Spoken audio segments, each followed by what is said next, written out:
Good afternoon, guys. Um, Again, welcome and thank you for joining us, or basically me, in this today's training. Again, my name is Phil, and our discussion for today's training would be our Hikvision mobile surveillance solution. Nakikita niyo ba yung screen ko? Yes, bro. Okay, thank you.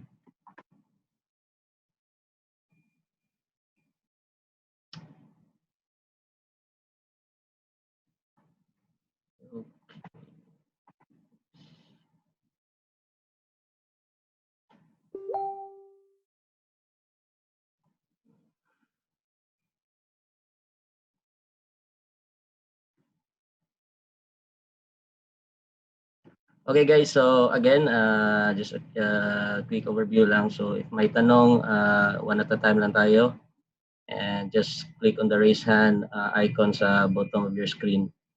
Okay, if not, also you can just type your questions, or you can do Q&A, or click the Q&A section below para sa mga, we have our own technical team to attend your questions. Okay, so pag ayaw nyo through live, you can do it through chat. Okay. So, okay, so let's start. Hikvision mobile surveillance solution. So, ano ba itong mobile surveillance? Okay, so basically yung mobile surveillance natin is specifically designed for vehicles. So, more in particular sa mga public transportation. Okay.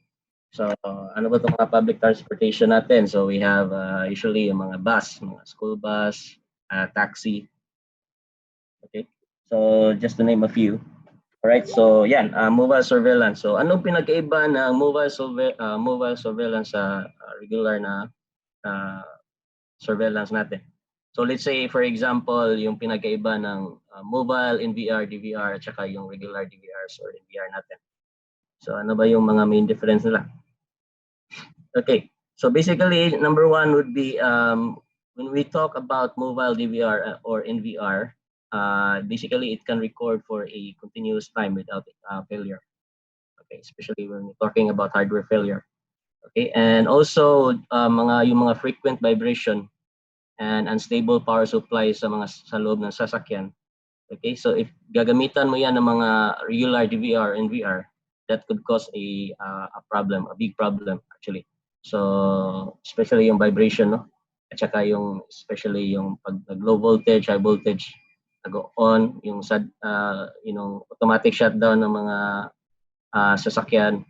Okay, so pag regular NVR DVR, so that would be a big problem, so that could cause a hardware failure.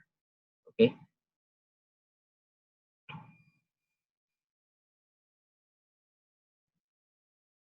And on top of that, the mobile NVR or DVR, it has a long lifespan, and also it can give stable performance. Okay, so basically, when you say long lifespan and stable performance, so it's the bottom line there would be like maintenance-wise, wala tayong problema. Okay. So basically, yan yung mobile surveillance. So yung just to give you an overview, or just a difference nila. To have like mobile DVR, NVR, and then the mobile regular DVR or NVR. Okay. So Hikvision mobile surveillance solution. So let's start.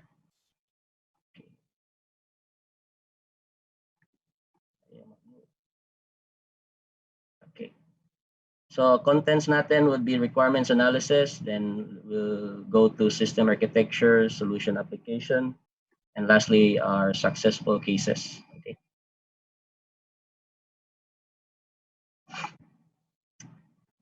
All right. So background and policy. So I'm gonna show you some of the this is mga long time na mga news, no. We have one from BBC way back 2012, year 2012. So basically, this tells us dalawang train nag collide, no, in southern Poland. So maraming patay. Okay. And sa US naman, Occupational Safety and Health Administration. So, let's see.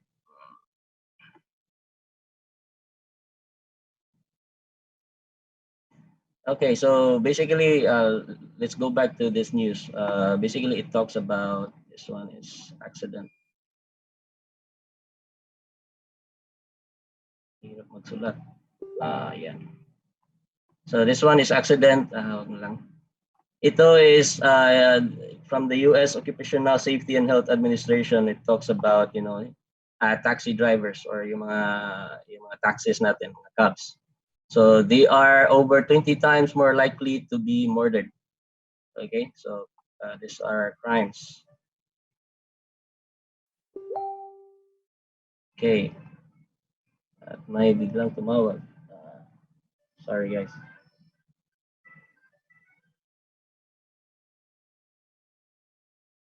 Okay, sorry. Let's go back. Homicide prevention sa US to. So it talks about crimes. Yung first is accident. Pasensya na sa writings. Okay, and then crimes.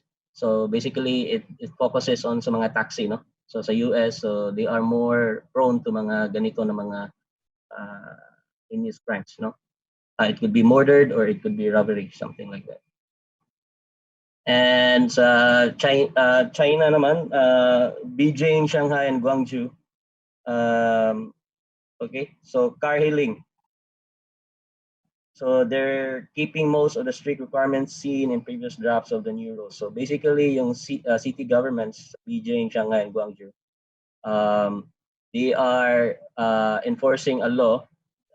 Yung mga taxi, any like example, if you're a driver, taxi driver sa Beijing, so you cannot go out sa Beijing. So you should yung location mo lang is Beijing, so you can only drive sa Beijing itself. The same thing sa Shanghai and Guangzhou. Okay, so Beijing and Shanghai have slightly lowered the requirements for vehicles, which were raised substantially in the drafts, while Guangzhou keep the same requirements. Okay, so it talks about yung location at location dito. So basically, this news, all to sum this, the bottom line here, accident, we have crimes, and then the location sa mga mobile or public transportation. So yung bottom line dito is ito.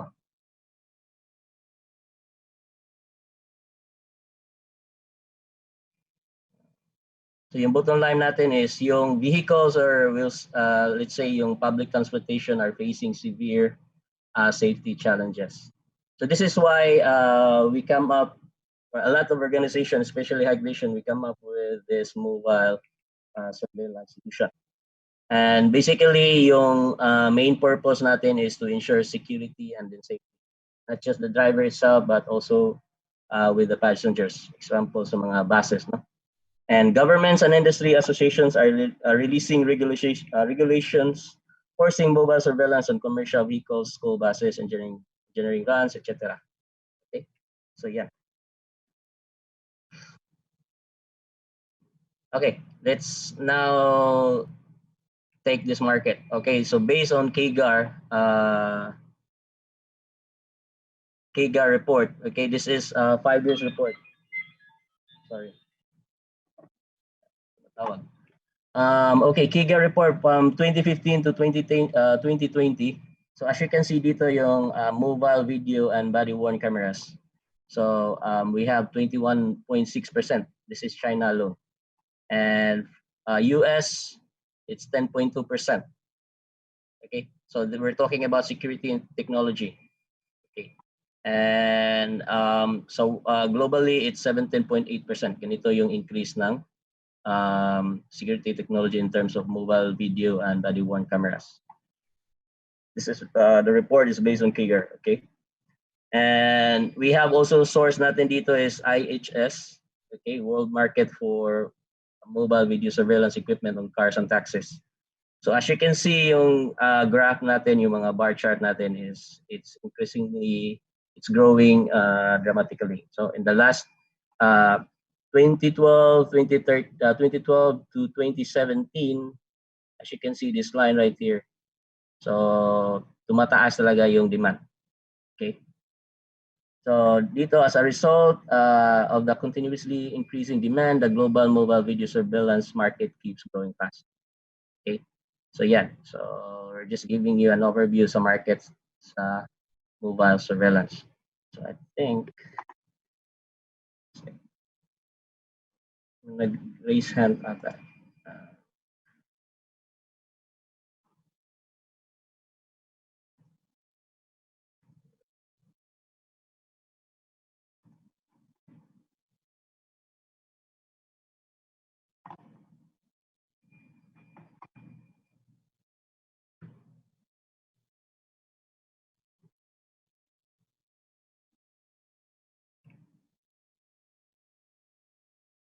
Okay. Okay, so let's continue.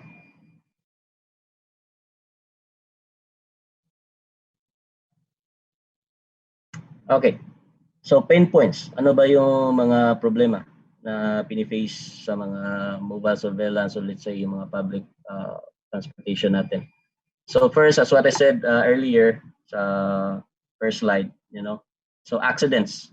So if whenever there is an accident, we need actually the only thing, especially the authorities, yung mga police natin, okay, what they need basically is to have an evidence of that specific accident. So evidence of car.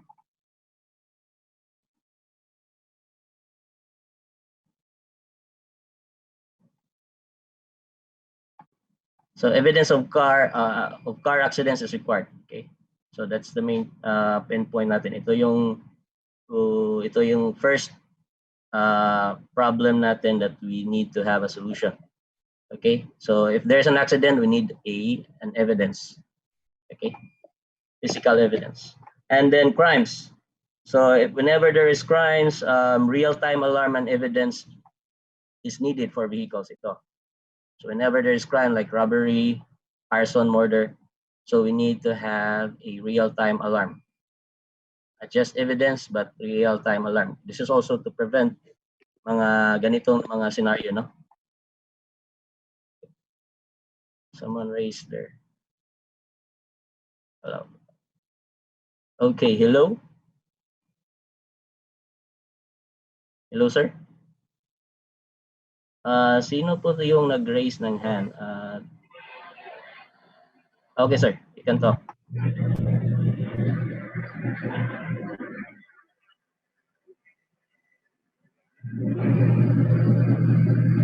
Hello?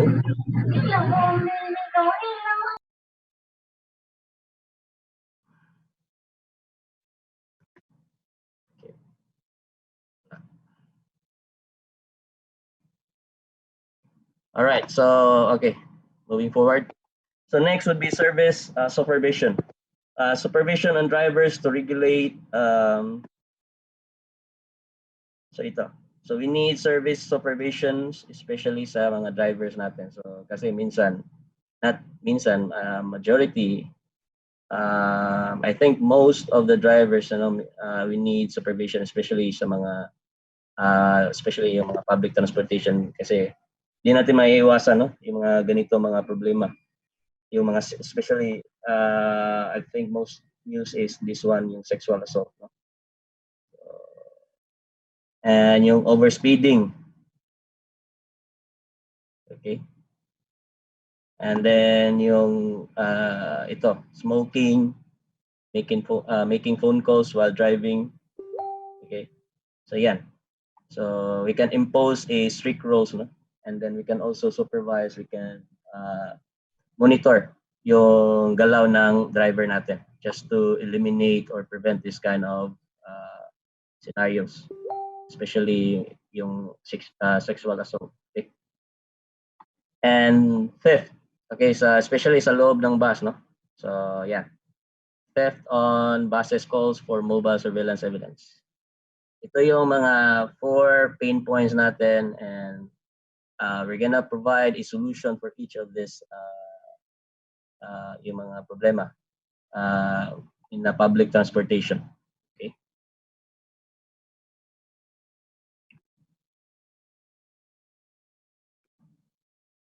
All right, so Hikvision solution. So first we have this GPS positioning. Okay. So GPS positioning, ano ba to? So it's a GIS map locating. So it's a Google map. And also, the moment you click on a vehicle, specific vehicle, it will show you the actual location of that vehicle. Okay, so that's GIS map. So it will give you its latitude and longitude. Okay. And also at the same time, it will provide you kung ano yung current speed ng vehicle if ever nagmatakbo siya. And then we also have this history tracking. Okay, so we can do backtrack, you know, mga like example like a day before or a week before yung route ng specific vehicle. So we can check, no, if there's any, like we can check a week ago if nag-overspeed yung specific vehicle. Okay, and also like we can do like because sa platform natin we can set up yung mga, we can control like yung route ng vehicle, especially yung mga bus, like may specific route sila. So if in case nag-deviate yung specific bus sa route niya, so we can actually set up that one. It can trigger an alarm, or at the same time we can do the straight tracking. Okay. And next would be this remote monitoring. So this is very important, yung real-time monitoring. So ito, real-time monitoring. Okay. And also we can do playback sa mga video. And we have this also two-way audio, real-time. So yung center is example, yung command center, pwede silang tumawag directly sa driver. Okay, that's real-time. Example, if there's an like sa driver behavior, like example, nag-overspeed na yung driver. So yung command center, yung monitoring center, pwede nila tawagan directly real time yung driver. O sabihan nila na, okay, nag-overspeeding ka na. So yan. So to give a warning. Okay. So that's two-way audio. And here's alarm. We can also, we have panic button. Yung sinasabi ko kanina, fence crossing alarm. So yung kanina sa example, sa China, so bawal silang tumawid sa kabilang city. So yan, we can set up this one, fence crossing alarm. Okay, we can set this one in the GIS map. So the moment na yung sasakyan na to, papasok siya sa restricted border, restricted city, so mag-trigger yan ng alarm. Deviation alarm is example yung sa specific route ng bus, nagde-deviate siya. So example, like straight lang yung supposedly yung daan, tapos biglang nag-shortcut. So yan, magti-trigger yan ng alarm. Speeding alarm, yung overspeeding. So we can set like example sa mga buses, 60 kilometers per hour, then lalagpas sila, yan, magti-trigger din siya ng alarm. Okay, and we also have this intelligent analysis. So basically, we have this people counting. Okay, so this can match, especially sa mga buses, no? Kasi maraming nangyayari like sa mga driver, pag kilala nila yung kilala nila yung pasahero, minsan, okay, libre na yan. So pasok lang, parang ganyan. So this would also, sa intelligent analysis, this would also give the customer or the owner itself, you know, to review yung mga yung pumapasok at lumalabas, and then at the same time yung sales on that specific day. Okay, so they can compare. So that's good way, you know, they can do the report and comparing of the sales force. Okay, so Hikvision solution application. So saan ba to pwede natin ma-apply? So sabi ko kanina, yung mga public transportation. So rail or yung mga trains. Okay? Ito yung mga electric cars or yung electric buses. So yan, ito sa Poland, sa mga European countries, marami to. Common to siya. And we have buses sa atin. Okay, yung public transportation natin, yung mga bus. And freight. Ito, mga cargo. Okay. And then we have others would be like sa mga police, ambulance, and then taxi. We have also here school bus, yung mga refuel. vehicle. And ito, mga emergency na vehicle, or it could be part of sa mga police cars. No? Yan. So ito yung mga Hikvision solution application natin kung saan pwede natin ma-apply yung mobile surveillance natin. Okay. So I think pinaka-common would be mga buses, no, dito sa atin. And then even sa LRT, MRT natin. Okay. And also in the future, I think it would be better also, it would be best like if our mga authorities natin, yung police cars natin, will have also their own mobile surveillance. Okay. So again, guys, so if you have any questions, just click raise hand. Just click the raise hand, and then if not, we have the Q&A section. You can type your questions, and someone from our technical team will answer your questions. Okay. So see. Okay, Nover. Yes, Nover Galang. Okay, sir. Hello? Hello, sir? Sir, narinig niyo po ako. Medyo mahina, sir. Hello, sir? Yan. Okay. Yes, sir. Okay. Sir, balik po tayo doon sa alarm monitoring. Alarm monitoring. Sige. Kasi po kanina previous. Saan, sir? Dito? Yung pong bago po yan.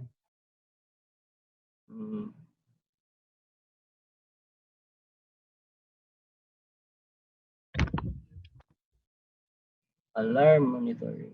Doon po sa remote monitoring rather po. Yan. Ito. Yan po sa remote monitoring, sorry sa remote. Yan. Sige, sir. Okay, sir. Yung sa remote monitoring, I believe lahat ng mga configuration dito via sa settings po, di ba, sa mga camera natin, sa NVR, DVR. So, just to activate that features, syempre configuration po yan, I believe. Tama po? Yes. Okay. Doon po sa two-way audio, dito po ako naguluhan eh.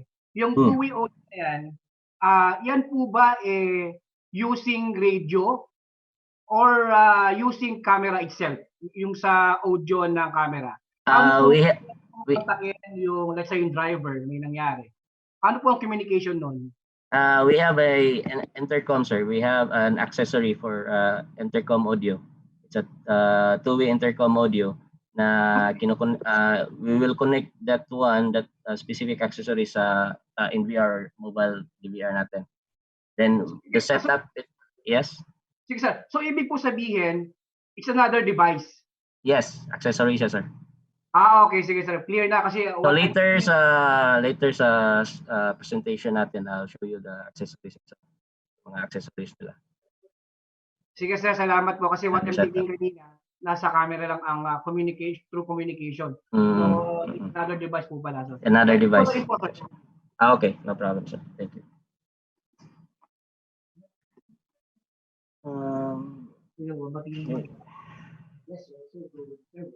So next question.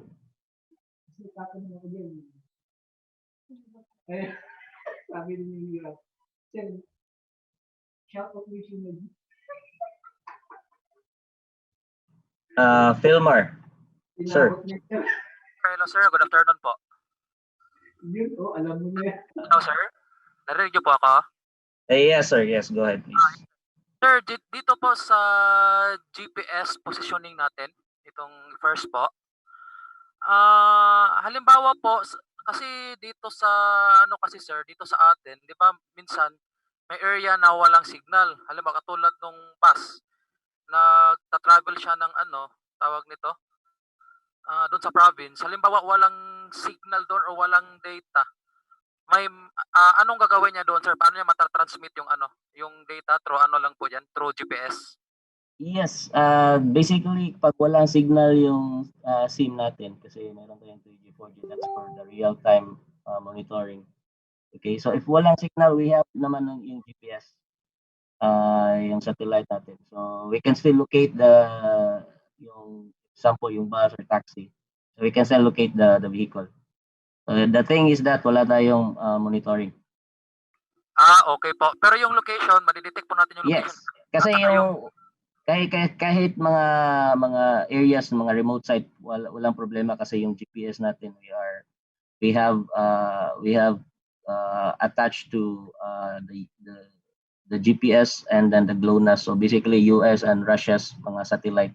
So kahit sa mga terrains, no, yung mga mountains, mga forest, mga remote sites. So pwede natin ma-cover. Okay po. Kahit ano po sir, kahit yung speed limit po niya, madidetect pa rin. Yes, sa GPS natin makikita yan, yung speed, yung current speed ng vehicle. Okay po. Sige sir, maraming salamat Yung po. problema lang is yung monitoring mo. Okay lang po sir, at least madidetect siya. Yes. That's Okay the po, important of the GPS. Okay po, thank you po. Thank you.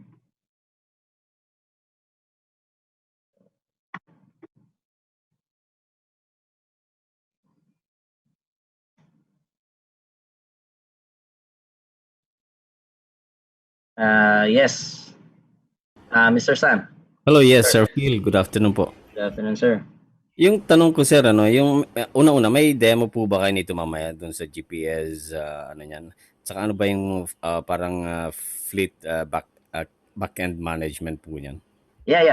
I can do a quick overview natin. Like example, I will show you one in VR or NDVR natin. So basically, yung typical setup niya, yung connection. Oo, kasi ang alam ko medyo ang challenge po kasi yung GPS is probably real time, yung syncing with the device or equipment with the satellite. Pero yung sa back-end monitoring yan, real time din po ba kasi kailangan niya ng dedicated na transmission? Yes, sir. We do have because we meron naman tayong platform for management and then real-time monitoring.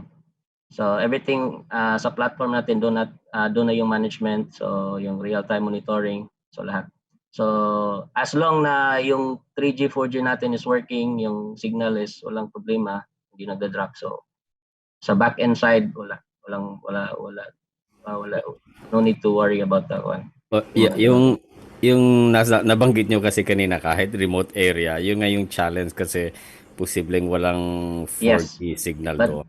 Yung sa remote areas, for example, would be the GPS, so we'll just rely on the GPS positioning natin. Kopya po. Thank you. Okay, thank you.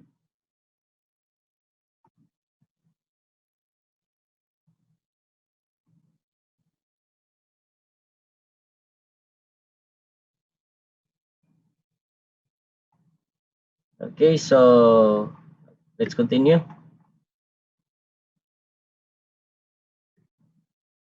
Alright, dito tayo sa system architecture natin. Okay, system architecture. So yung na-mention ko kanina just a while ago. So we have this IBMS 5200. Ito yung platform natin, yung management natin. Okay. Yung software management natin is called IBMS 5200. So sa surveillance center, we have this platform. So within this platform, we can manage this one, the storage. We have the storage. Yung SMS, basically yung SMS dito is ito yung streaming server natin at then yung CMS natin. Okay. All right, then we have this client or operator.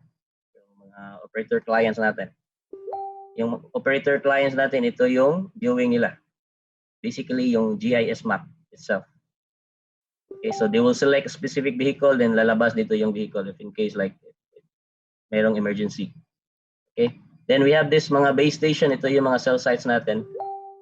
So this example, it shows yung example, yung mga para siyang bus or parang school bus. Okay, so let's just say nga bus to, mga buses. Okay, so yan, tumatakbo sila. So basically, they're depending on the GPS and then yung 3G, 4G natin. Okay, so yung yung in mobile DVR and VR natin, so it has a tatlong antenna siya. First is yung sa 3G, 4G, and then yung sa GPS, and then yung Wi-Fi. As you can see dito sa gitna, sa bus station itself, we have a Wi-Fi. So we can do the backup here sa bus station.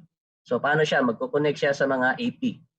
So we'll deploy mga APs basically sa mga bus station. So kasi yung example natin dito is bus. So sa mga bus station natin, we'll deploy mga APs, and then yung standard natin, yung recommended na distance from AP to the bus would be like 30 meters. Okay? Maximum. So kung mas closer, mas better yung signal natin, and then yung backup na performance. So yan. So the moment na darating yung bus sa bus station, automatic magba-backup yan. It will automatically connect sa Wi-Fi. Okay? So whichever AP is the closest. So magko-connect siya, and then it will start doing the backup through Wi-Fi. Okay? So yan yung iba, yung ibang mga buses, let's say ito. So ito tumatakbo sila, so they will depend on the 3G 4G. So yung 3G 4G natin, we can do the live monitoring. Okay? We can also call the driver, or the driver can call the command center. Okay? And at the same time, we can also do the recording through 3G 4G, pero medyo it will cause mga bottleneck, no? If we can do the backup over 3G 4G. So it's possible, but better we can do the backup here sa mga stations where they can connect through Wi-Fi, or we have also a manual backup. We can remove the hard drive every time like every day. So we can remove the hard drive, each hard drive sa mga mobile NVR DVR natin, and then we can do it manually. Okay. But if ever sa requirements gusto nila like over 3G 4G, so minsan we need yung subscription mo sa ISP mo should be higher, no? At saka yung bandwidth mo. If ever you will do recording over 3G 4G. Okay. And then okay. So basically that's it, no? Dito yung GPS data, it will come from the satellite. So yung satellite natin, we're using one from US, and the other one is from Russia. So alam naman natin yung Russia is more on mga terrains, no? Mga mountains. So yan, when it comes to mga remote sites, so pag malayo sa city, so wala tayong problema, no? So built-in na to sa mobile DVR or mga NVRs natin.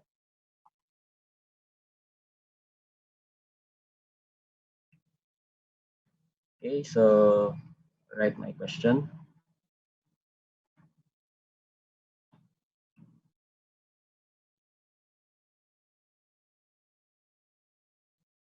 Okay, Sir Nover, sir.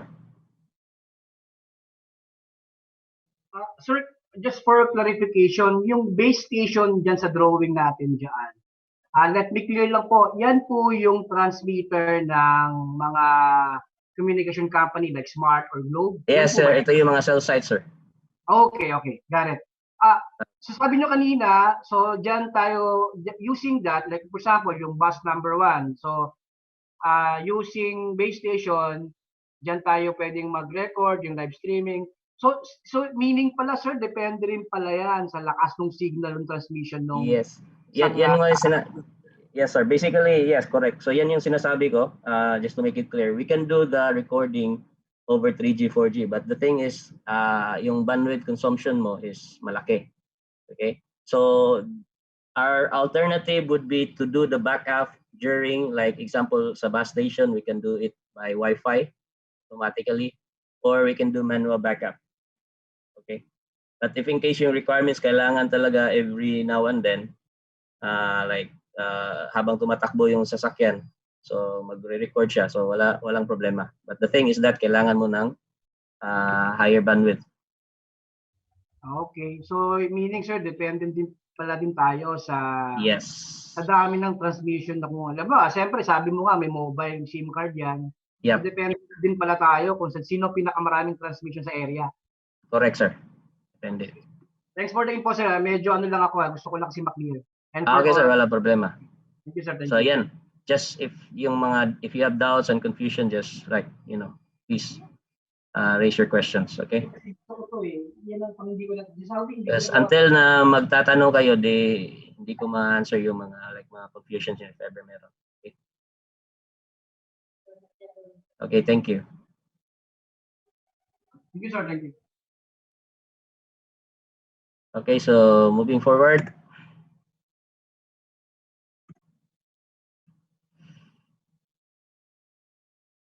Okay, we have another question. Right. Okay, Mr. Danilo, sir. Hello, sir. Yes. Sir, tanong ko lang, magkakaroon kaya ng release si Hikvision regarding dito sa mobile NVR, yung merong face recognition? Mobile, yung face recognition for what purpose, sir? Sa ano, sir? Kasi usually, pag sa mga bus terminal, mamaya may mga criminal, may mga NPA na pala doon, nasasakay doon sa I mean, mga sa bus. terminal itself, we can deploy mga face recognition natin, mga cameras. So hindi siya dito papasok? Hindi siya... As of now, sa loob ng sasakyan yung gusto mo? Yes, sir, yung mobile delivery. Kasi yung mobile NVR kasi 'di ba pag mga regular NVR kapag mga vibrate baka chances are baka masira, mag-lose yung mga, at least ito design talaga siya for mobile. As of now, wala pa tayong face recognition specifically for mobile.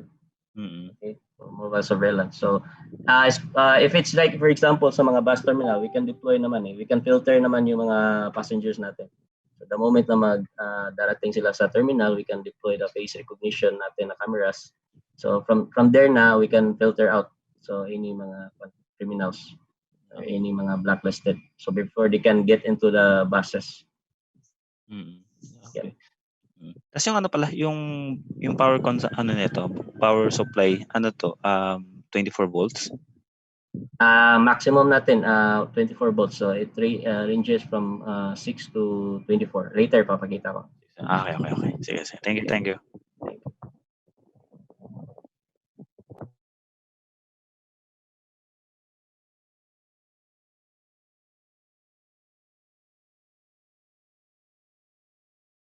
Yes, Sir Elmer. Sir, good afternoon. Confirm ko lang dun sa software na IVMS na gagamitin. May license requirement ba ito? License requirement, it's actually yung software itself, sir. May later papakita ko yung specifications niya. So kung ano yung mga limitations niya, if kung ano yung mga requirements or if you need licenses. Basically, the software package, it can cater around 3,000 mobile devices maximum. Okay. So later papakita ko yung whole specification ng platform natin. Okay. But the moment na bibili ka ng software yung IBMS 5200, so may kasama na siyang license. So basically, let's say if sabi 3,000 mobile, so yun you can add up to 3,000 mobile devices. It could be yung mga PTZ, yung normal cameras. We also have yung mga people counting natin. Okay. Yan. So bali pagka once na halimbawa merong client na may requirements ng ganito, bukod dun sa mga devices, i-quote din natin yung cost ng software license. Yes, sir. So basically the software, it's a package, so nandun na yung mga licenses nila. Okay. Thank you, sir. Noted po. Okay, thank you.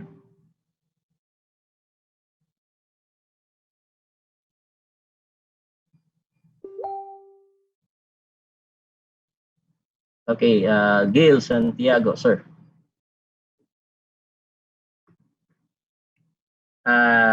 Sir Gil, paki-unmute.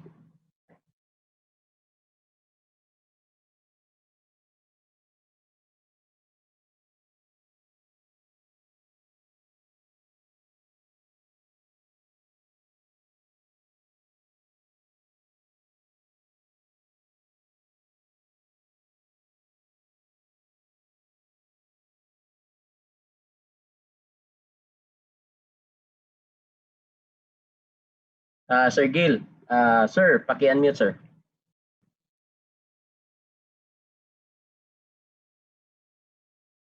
Di kita marinig, sir. Hello? Okay, sir, if naririnig mo ako, i-disable muna kita. So just raise your hand again if may questions ka. Okay, thank you. All right, Sir Dennis. Hello, sir. Sir, sorry, kaka-open ko lang kasi ng Zoom. May question ako sa mobile DVR, sir. Yung ano po ba niya, meron siyang USB dongle at saka LAN connection or wireless para connected through internet? So yung USB, sir, for meron siyang USB. Okay, and then meron din siyang LAN port. LAN port. Pero yung USB port niya pwedeng gamitin mga USB dongle ngayon na mga smart or globe, pwedeng gamitin ganun or ano din, sir? Kasi yung we have a module tayo. Meron tayong module, isang module siya wherein built-in na yung 3G, 4G niya. Okay, and then yung GPS natin. And then yung Wi-Fi natin. So sa isang module siya. Okay. So later papakita ko. Sige. Okay. Salamat. Thank you.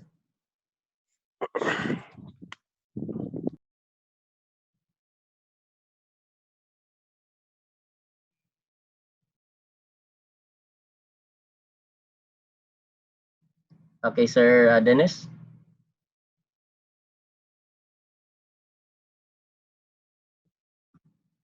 Hello, Sir Dennis. Hello. Yes, sir. Tapos na pa ang question ko? Okay na, sir. Okay, disable kita. Thank you. Okay.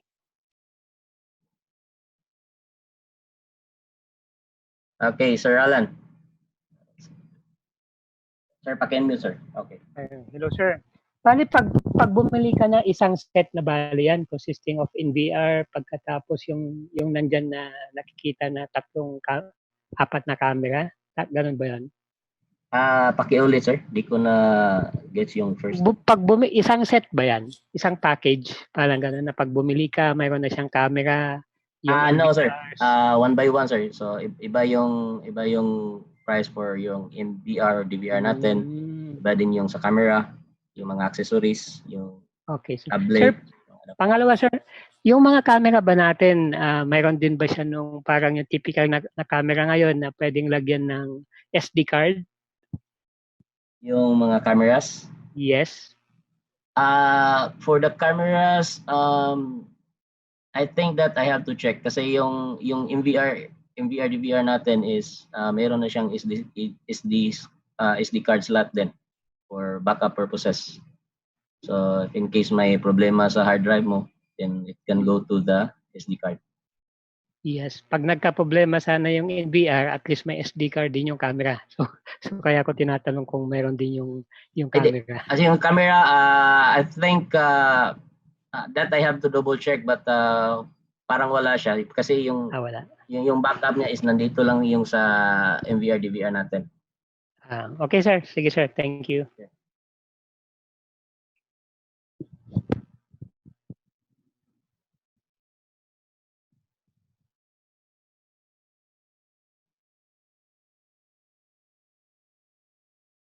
Yes, Sir Sam. Hello, sir. Base po rito sa may current slides nyo, may clarification lang po tayo. Yung una-una, doon sa sinasabi mong 3 subsystems for the mobile surveillance.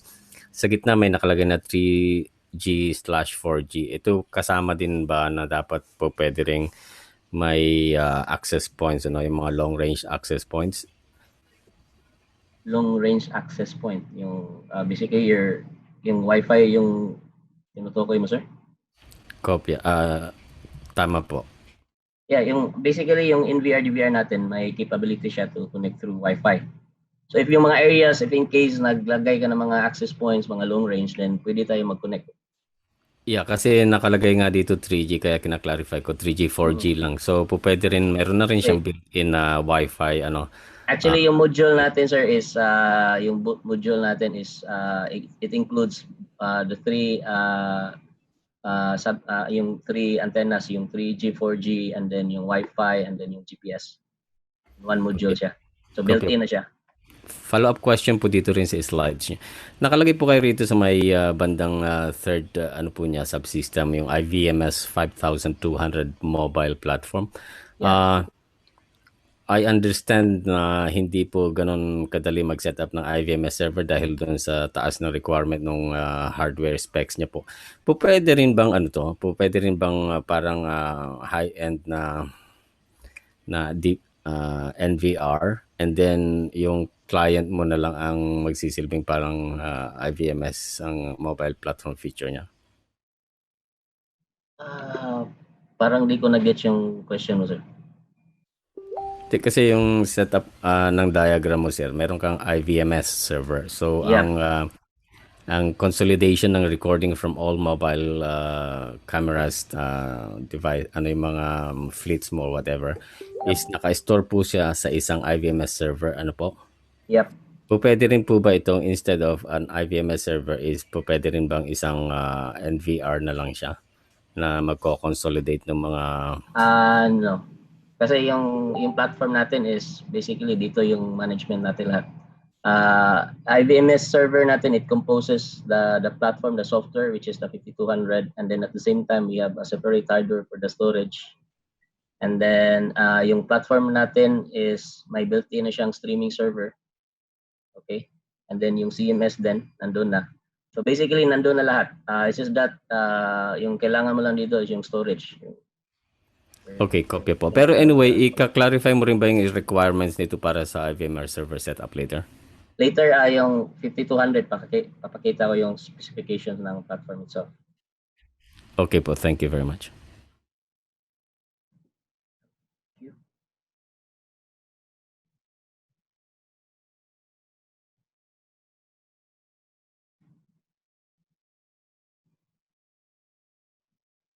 Alright, so let's proceed. So dito tayo sa nabanggit na ni Mr. Sam, no? 3 subsystem for the mobile surveillance. So dito nakalagay lang is 3G, 4G. But again, we have the built-in module which is Wi-Fi, and then we can do the GPS. The same thing. GPS. So yung sinasabi din ni Sir Sam, no? Na yung mga long range access point, pwede din siya. So pwede tayo mag-set up like if there's any access point along the road sa mga daanan. So yung mga ganyan, so pwede tayo mag-set up ganun. Ng ganyan na setup, okay? So we can also do the Wi-Fi connection. Okay? So GPS, 3G, 4G, and then yung Wi-Fi. Okay. But in the previous slides, earlier slides natin, just want to make it clear, yung Wi-Fi na connection is only for yung backup lang. Okay? So if just live monitoring, yung two-way audio, we can do it all dito sa 3G, 4G. So kasi ang nangyayari kasi, example within city, no? So wala namang problema when it comes to mga signals. Except lang sa mga pag may matataas high-rise buildings, no? But most of the time, yung live monitoring, yung two-way audio, so walang problema tayo when it comes to 3G, 4G na connection. Okay? So, yung first part natin would be this one. Mobile video recorder and cameras installed on vehicles. So ito yung mga cameras natin. So, given the example, this is a analog cameras. Okay? And we have MDVR natin, yung MDVR. And also, we have panic button. We have an LCD monitor, and this is the intercom. Audio intercom natin. So later sa end of the slides, before tayo mag-end, I will show you the full accessories that we have, no, for our mobile surveillance. So this is just a few of the accessories natin, yung mobile surveillance, yung intercom, LCD, and yung panic button. Okay. So from this camera, you have the camera sa loob ng sasakyan or bus, and then yung bus natin, yung MDVR or DVR natin, it connects to the GPS, okay, for GIS map location. And then yung live monitoring natin, two-way audio, we can have it through 3G, 4G. So yan, internet siya, it goes to the internet, and then goes to the platform natin, yung server. So again, yung server natin, it composed of mga storage natin, yung management software, yung streaming server natin. So yan, ito. Yung last natin. IBMS 5200. So later sa slide, ipapakita ko yung IBMS 5200 na specification natin. So kanong nasa, pag bibili ka ng 5200 software, ano yung nasa package niya. Okay. Alright, so next tayo. Alright, so solution structure front end. So sa front end, basically, nandun yung cameras and in VR, mobile DVR or in VR natin. Then the vehicle itself, and then it connects to the internet, which is yung through 3G and 4G.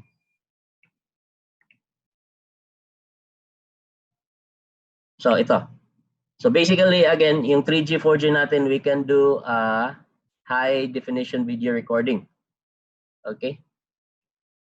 Locally and support playback and download remotely as evidence. So we can do it, we can do the download as evidence. Okay, playback and then download. Okay, so again, pwede siya 3G, 4G recording, but again, kailangan mo ng higher bandwidth. So just to make it simple, we can do the playback and we can do a specific download. You know, like specific incident, we can do the download of that specific video. Okay, we can do it remotely. Okay, to make it as an evidence. Okay, and then locating GPS position and uploading to the center for real time. Ito siya. So yung GPS natin positioning is we can do upload to the center for real time positioning and route playback. So yung kanina sinasabi ko earlier, history tracking. Okay, so route playback. So we can do the history tracking like a day ago, a week, or from 1 month or 1 month ago. Okay, and then yung two-way audio, if kailangan mo ng two-way audio, then you can do communication between driver and the center needed. Okay, so two-way audio. And then yung real-time alarm natin, it will be uploaded to the center or monitoring center. So example, if my incident, my robbery sa loob ng bus, okay, so we can set up an alarm in case like that, no? If may ganyan na mga scenario, then we can upload that specific alarm, or it will trigger an alarm sa center natin, and then yung center natin will check the live video, and at the same time we can call police, no? Right on the spot. So yeah, this is one way to prevent such mga crimes, no, sa mga public transportation. Okay, so I think we have a question. Yes, ma'am, Maria. Paki-unmute, ma'am. Unmute. Ay, sir. Yes. Good afternoon po. Bali, may question po ako about sa yung sa posting ng GPS position. Bali, paano ba yan siya piniplayback dun mismo sa mobile DVR? Meron bang feature si IVMS 4500 na pwede dun pwede dun makita yung track history nung GPS? Okay, so yung track history ng GPS, it will be done sa monitoring center, sa platform natin. So basically, yung sa loob ng bus lang talaga is they can, kasi may LCD screen tayo, they can do the live viewing.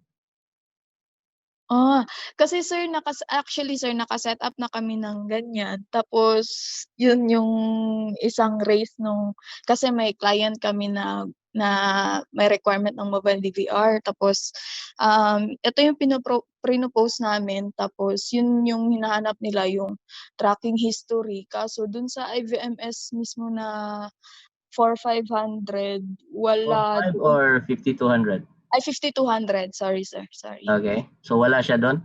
Opo, wala doon. Parang lang, yung live tracking lang nung sa mapa. So, yung history tracking, wala siya? Wala, sir. Kasi na meron dyan yung sa live viewing niya, may history tracking doon. May option doon na na history tracking, i-click mo yung icon, you can do the history tracking by date.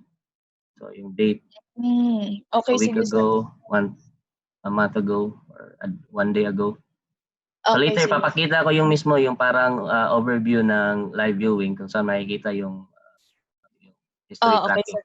Bali, last na lang, sir. Bali, yung ano ba, sir? Yung history ba, sir? Printable ba yan siya, sir? Like, pwede siya ma-export to PDF? Ganon. For archiving nila. That one, I need to check. I need to double check, ma'am. Can you leave your contacts, ma'am, sa Q&A namin? Okay, sige, no problem, sir. Or probably just email, then we will double check it for you. So Okay, I sige, have to sir, no double check that problem. one. Printable na siya. Okay. Okay, Salamat, sige. ma'am. Thank you po. Thank you.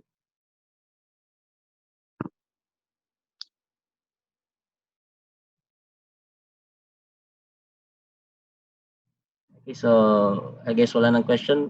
Forward tayo.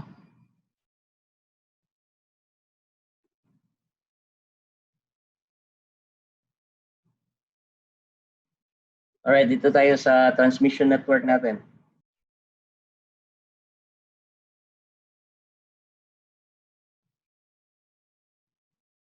So transmission network, so key functions natin, insert SIM card and use the 3G, 4G network communication between vehicles and center transferring below data.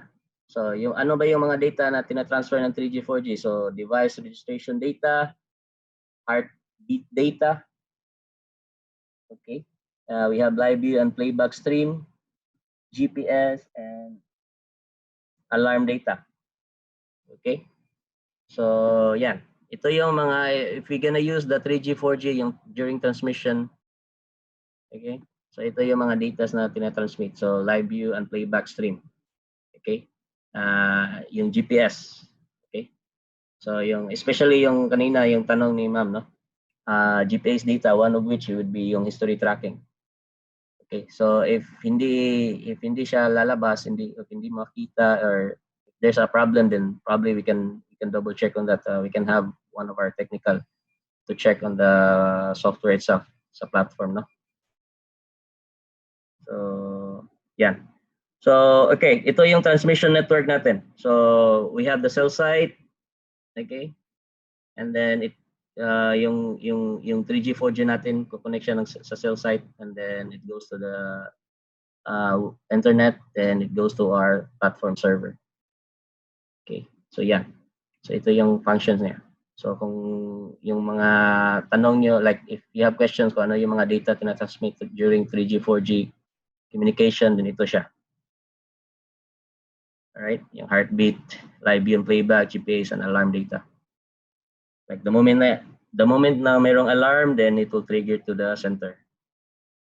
So marami tayong set up na alarm, no? Later I will also name them one by one, yung mga typical alarms natin, kung anong pwede natin ma-set up na alarm within sa mobile surveillance. Okay, so IBMS platform, just to give you an overview. So okay, ito yung statistics report. So one of the reports would be yung ang history tracking, yung kanina. So later ipapakita ko ang buong overview or specifications ng IBMS platform natin. So statistics report, and we have real-time positioning and route playback, video live view and playback. We can also do mobile app. Okay, so later papakita ko yung mobile app, and sorry.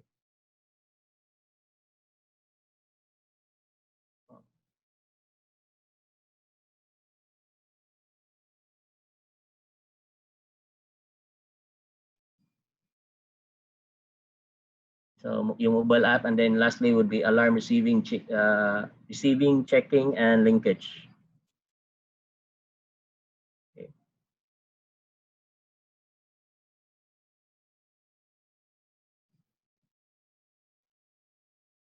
Yes, Sir Gil.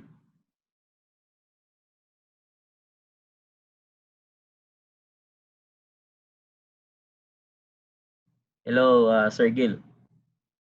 Hindi kita marinig, sir.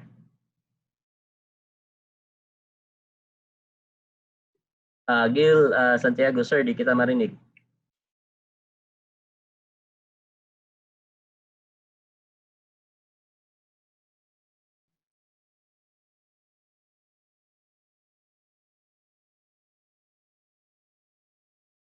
Hello? Hello, Sir Gil. Sir, if naririnig mo ako, i-disable kita, and if you have any questions later, just raise your hand, okay? Thank you.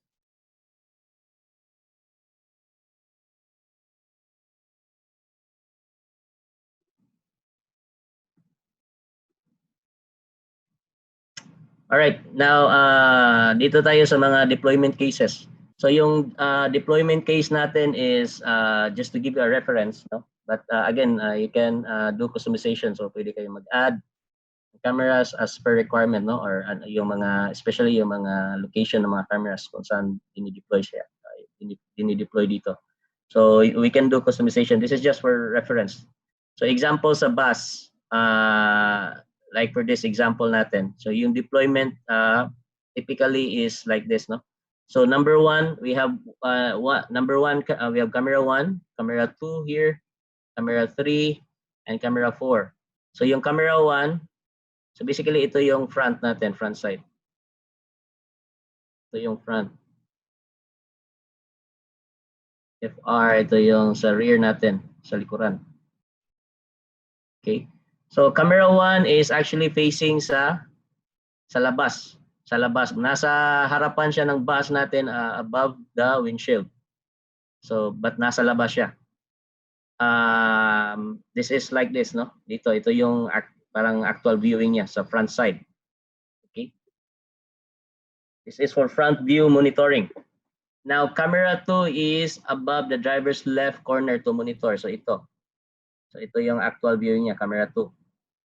So ito yung driver natin, no? So again, we're covering the driver at the same time yung mga passengers na pumapasok sa bus. So ito yung entrance natin. Entrance door. Okay? Then camera 3, dito siya, nasa gitna siya. Actually, hindi siya sa gitna, but nasa front part ng front section ng front section ng bus. So in the front of the bus to monitor the whole view of the bus. So front, ito siya. So from the front section going to the last section, yung monitoring natin sa camera 3. Yung camera 4 itself is in the middle right of the bus to monitor the rear view. So ito. So nasa middle siya.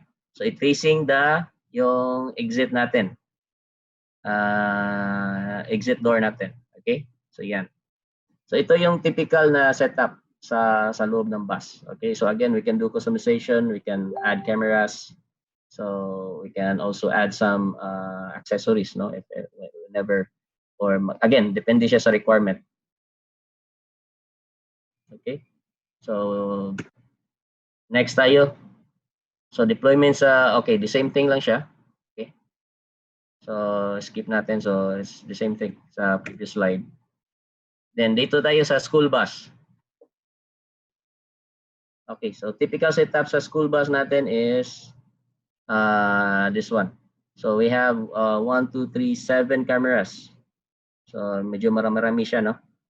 So this is to give a proper viewing and proper monitoring sa loob ng school bus, especially kasi mga bata. Okay. So first dito tayo, camera 1, again, camera 1 is driver seat and the entrance. Ito, camera 1. So it will cover the view where the driver is seated and then yung entrance door. So same kanina. Then camera 2 and 3 natin. 2 and 3 is it will cover the front section going to the back section, and then 3 is from the back section going to the front side. So yung coverage niya. Okay, so now with these 2 cameras, you can get a whole view of the entire bus, no, sa loob ng bus. Now, camera 4, top of the bus, front to view forward. Top of the bus, front to view forward. Ito siya. So, nasa labas siya, and then it will cover the front side, yung front monitoring natin, or front view ng bus. And then yung camera 5 natin, which is dito siya, nakalagay siya sa labas, pero nasa gilid siya, sa labas, nasa right side, to view the entrance. So from the back going to the front. But again, yung viewing niya is nasa labas, okay? So this is to give a good view sa labas ng pintuan, or it could be like sa entrance natin. So for this scenario, we only have one entrance door. I mean one door, which is the entrance and exit. So dito lahat, entrance and exit. Okay.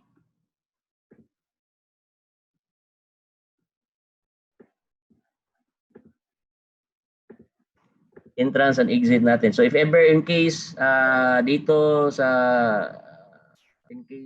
may pintuan din dito, so again we can cover that door dito sa number 5 na camera, no? And number 6 at the front of the left side to view the rear of the bus. So number 6. Ito naman number 6. Ito siya sa taas.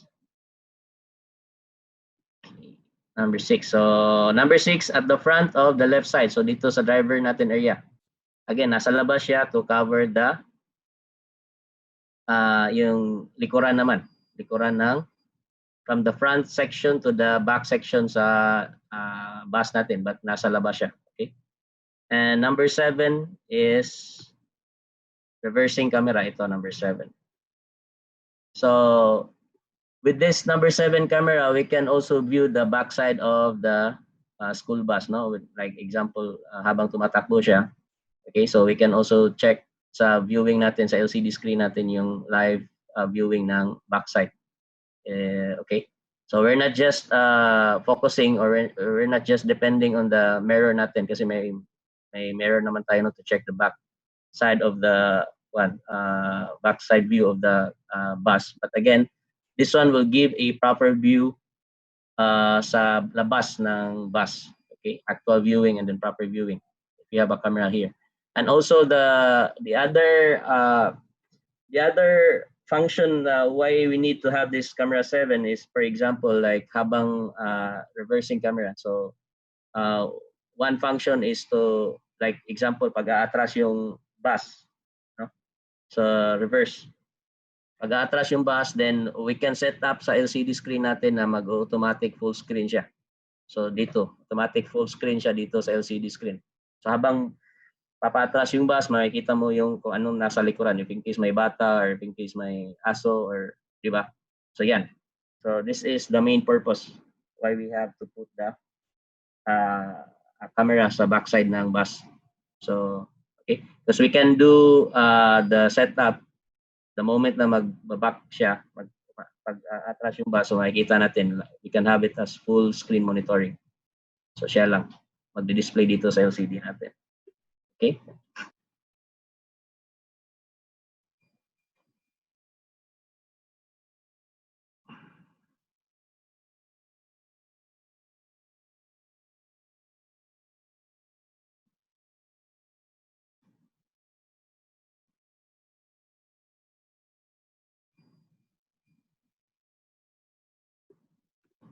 Alright, so next tayo.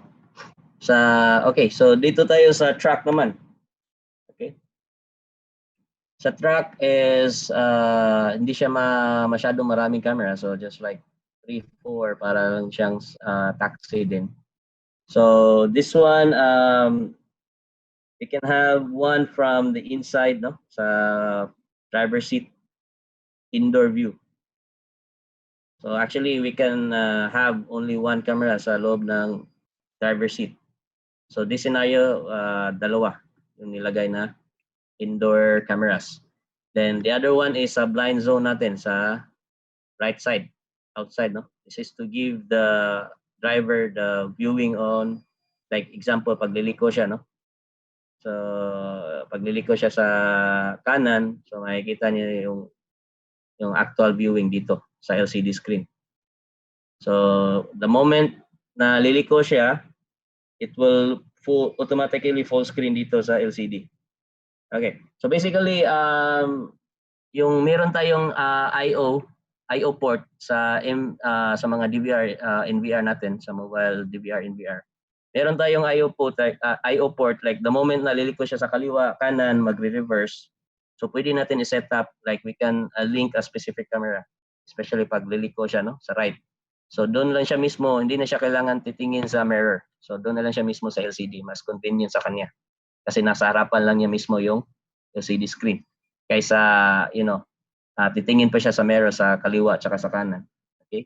So it's either we can set up a blind, kasi ito talaga yung pinaka-blind zone natin sa right side, especially yung driver is nandito sa left. So ito yung pinaka-blind spot. Dito medyo okay, but we can also set up another camera. Okay? But as for this scenario, dito lang natin isang camera ang nilagay natin sa right side. Kasi dito talaga yung blind spot. And then the other one is yung sa back side. Okay? Sa back side natin. Again, sa rear view is like example, pag a-atras siya, it will pop up dito sa screen to give a proper viewing sa labas, no? Sa likuran ng truck.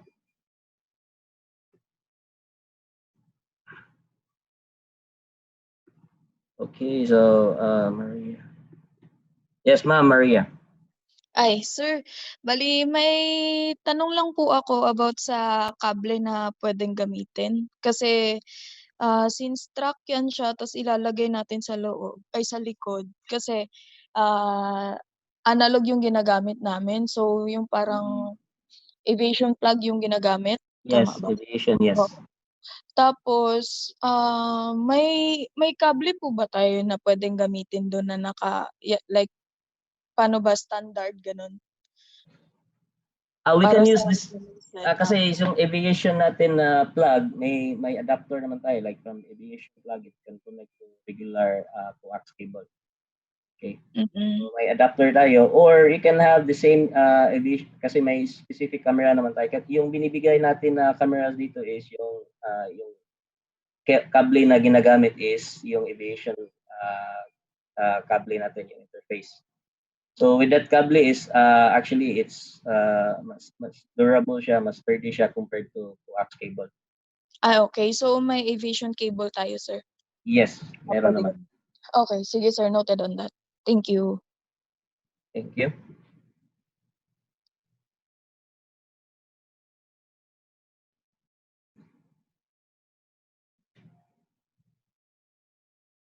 Okay. So ito, rear view monitoring natin is yung may specific model tayo na it can cover 120 degrees wide view range. Ito yung model na dito. Okay. So this is the model sa rear view. So 120 degrees, so wide angle. And outdoor view natin, blind zone monitoring to prevent traffic accidents. So especially pag liliko, no? Sasakyan, sabi ko. So yan. So ito especially designed to sa mga ganito na mga scenario, no? Yung mga vehicle, big trucks. So yan. Kasi pag big trucks, yung kalimitan yung problema, especially pag atras siya, di mo talaga makikita yung nasa likuran. Tsaka minsan pag liliko naman sa kanan, pag careless yung driver, yan most of the time maraming mas prone siya sa accident. So pag kalimitan talaga pag yung mga maraming accident is yung ganito, big trucks. So may special camera tayo for that scenario, for that specific requirement. So ito yung mga cameras.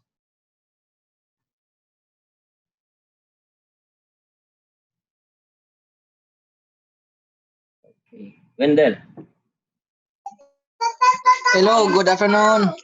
Yes. Good afternoon. Makitanong lang, pwede ba to gamitin sa yung mga shipping lines yung sa pangdagat? Shipping lines sa dagat. Yes, pwede siya. So hindi ba ito madaling ano ba yung sa Tagalog ng Basta kasi sa dagat kasi yan so may mga may medyo madali yung ano ba yung equipment, materials na ginagamit? Aluminum or plastic? Yung sa camera mismo? We have metal, and then we have also mga plastic. But again, okay, yung okay. tanong mo is pwede siya sa mga shipping. Sige, okay. Thank you. Si Tagalog sa taya.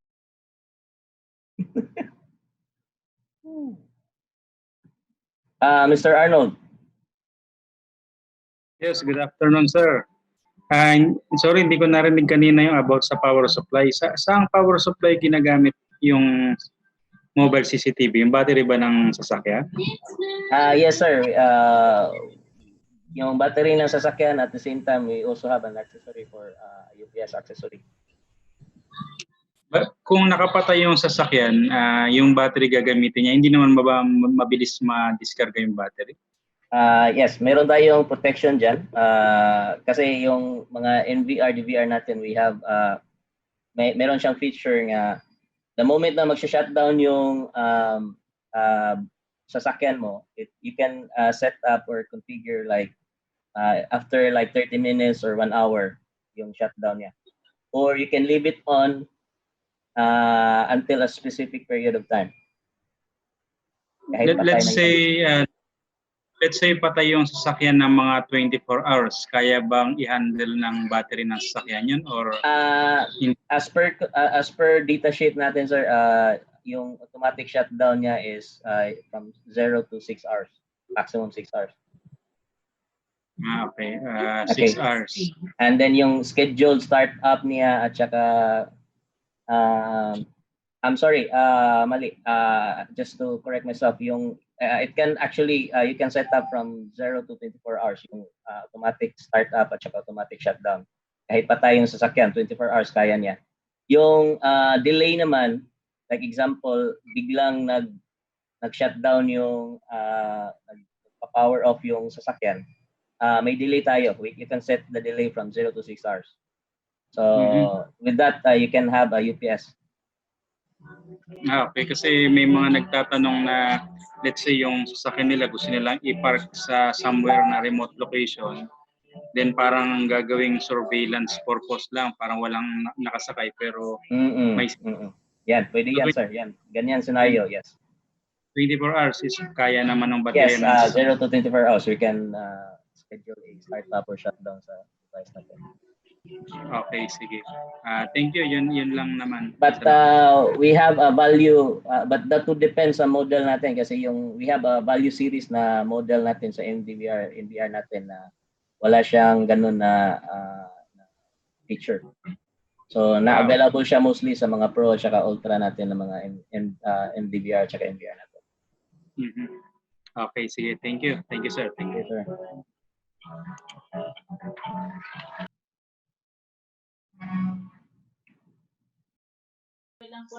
Hello. Yes. Again, nakalimutan kong itanong, IP67 ba yung yung mobile NVR natin? Kasi Coast Guard kasi yung gagamit nito eh. We have IP68 na mobile camera. And then the NVR mismo. NVR is we're using aluminum. Die-cast aluminum. Sige. Sige, thank you. Ba ano?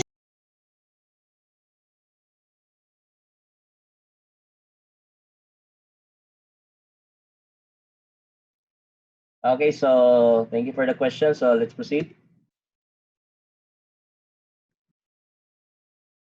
All right, so taxi naman. For the taxis, no, mga cabs, taxi. So we have a specific DVR.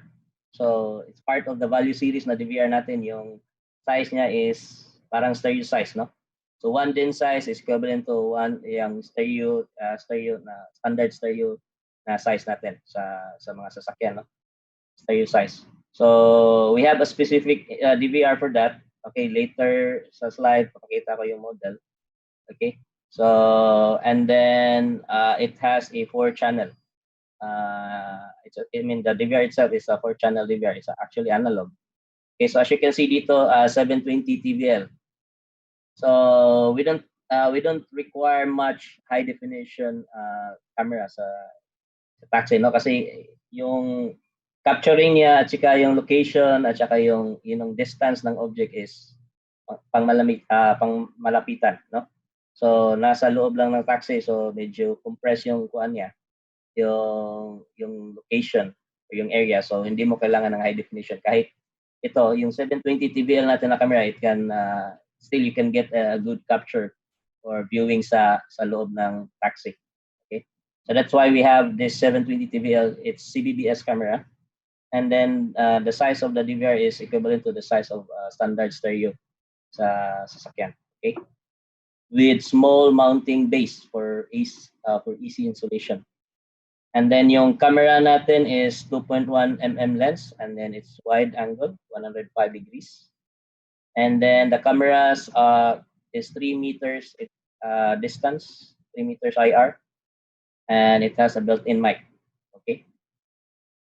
So yeah. So for the taxi, we recommend to use this model, okay, since it has a built-in mic, yung mga cameras na to. Okay.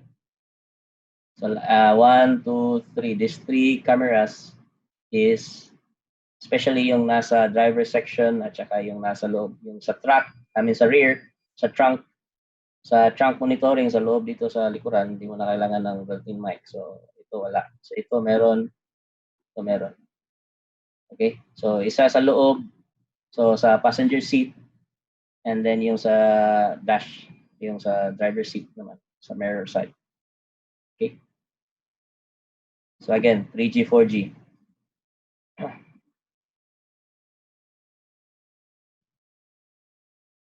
Yes, Ma'am Karen. Sir, question, yung mga camera bang yan, mayroong moist resistance? Moist resistance, like Oo. For example, siyempre, pag malamig, nagmo-moist yung camera, di ba? Yung camera mismo, ma'am? Yes po. Tsaka yes, yung mismo, DVR. Kasi yung camera natin, it can withstand negative 40 degrees. Yes, so walang problema yun when it comes to moisture. Tapos sir, ano yan, yung kable niyan parang sa mga opisina lang yung kable niyan or iba yung mga for mobile surveillance, mobile NVR DVR, we're using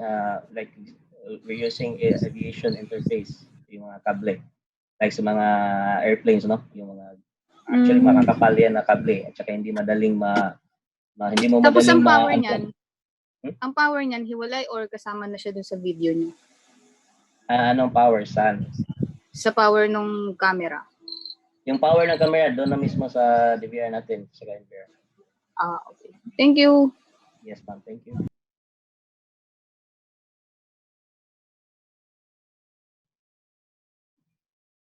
Yes, sir. Danilo. Hello, sir. Yung sa resolution ng camera, 720p, 720 TVL, yan na yung highest resolution, sir, nung available. Recommended natin sa taxi, sir, is 720 TVL. But again, so you can do customization. So you can choose a different models naman. Meron tayong mga maximum 2MP. So again, sa taxi lang is we can recommend this one kasi yung nasabi ko, yung location at saka yung capture niya, yung angle niya is hindi siya masyadong malawak, hindi masyadong malayo yung object. Pero ilan yung highest megapixel na support? 2MP, sir. 2MP. We also have 4MP. Tapos nabanggit mo kanina, yung power nung camera is nandun na sa DVR. Yep. So POC yung camera. POC and then POE. Okay. So kailangan din na kunyari analog na camera, kailangan yung camera din is POC din. Actually kasi yung mga mobile surveillance natin na camera is actually yun. POC, yung analog is POC, and then yung IP natin is POE. So kahit anong model nung kunyari 2MP na POC, any mobile surveillance camera, yes. Okay. Sige, sir. Thank you. Clear. Okay. Clear na.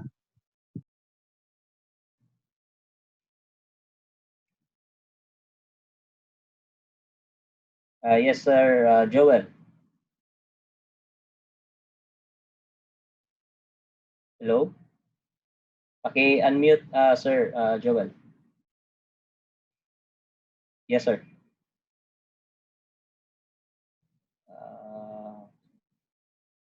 Di kita naririnig, sir.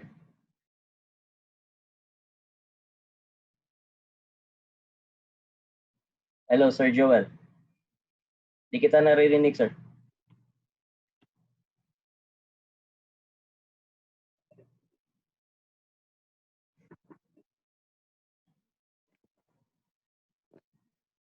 Hello, Sir Joel.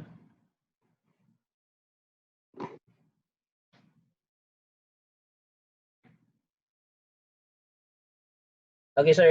If naririnig mo ako, sir, i-disable kita. So, if may question ka, just raise your hand again. Okay? Thank you. Alright, so proceed tayo. Okay, may humabol.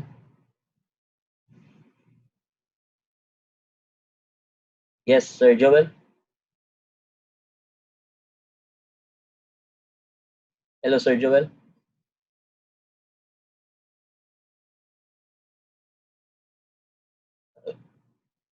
Hello, Sir Joel.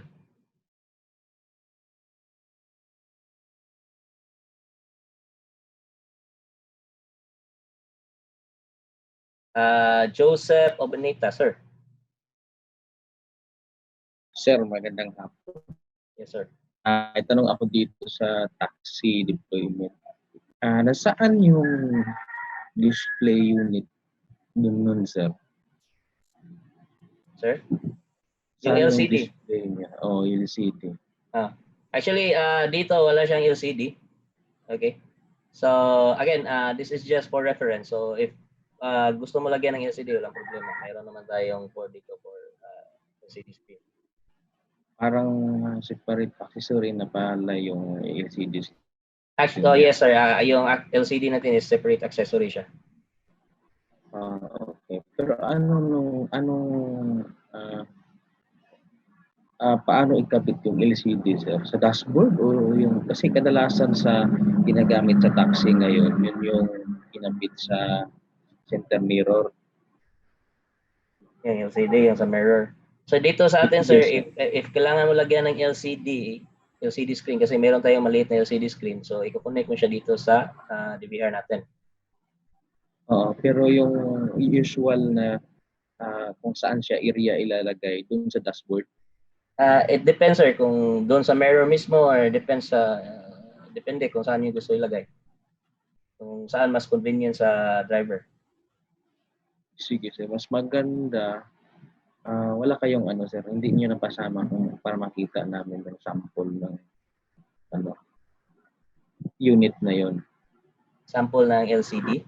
Para makita namin. Later, sir, sa mga accessories, ipapakita ko yung one of which will be the LCD. Sige, sir. Sige. So I think sa mga previous slides ko, may mga LCD screen din. I think dito meron din siya. So maliit lang talaga siya. Yan, kagaya nito. Ito, sir, nakikita mo? Parang ganyan. Yan. Maliit lang siya. So this is just for viewing talaga. Then you can do yan. Okay, sir. So you can do viewing, you can do playback dito sa screen. Okay. Touch screen din ba yan, sir? O display sir, lang talaga siya? Display lang siya. May mga button siya dito sa ibaba. Okay. And I believe we have a model also, sir, na touch screen siya. Kasi dalawang model to. Okay. Pero mapasama sa sir, mga next slides din yun. Yeah, papakita ko sa iyo yung accessories later. Okay, sir. Sige, sir. Salamat, sir. Salamat. Thank you.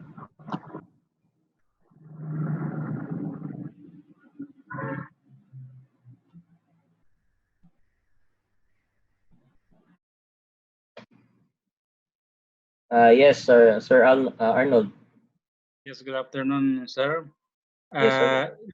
May question lang ako, sir. Let's say yung i-install nito is yung mga brand new cars, yung under insurance or warranty pa. Ano yung diskarte para i-install ito sa mga ganun? Or applicable ba ito doon or sa mga second hand lang? Kasi usually pag mag-i-install ka ng ganito, baka ma-void daw yung warranty ng sasakyan.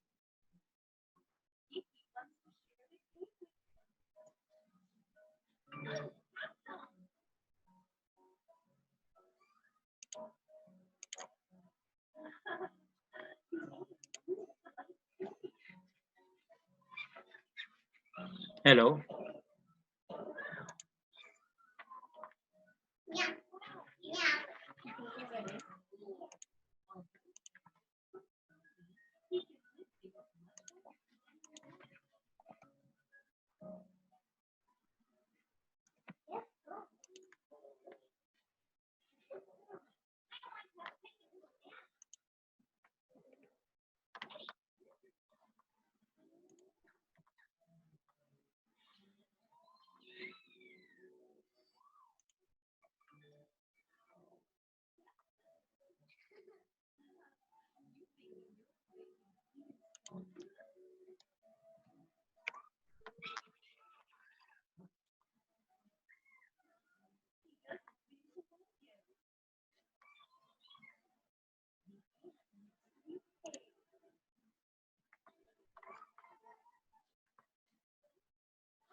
Hello, Sir Arnold.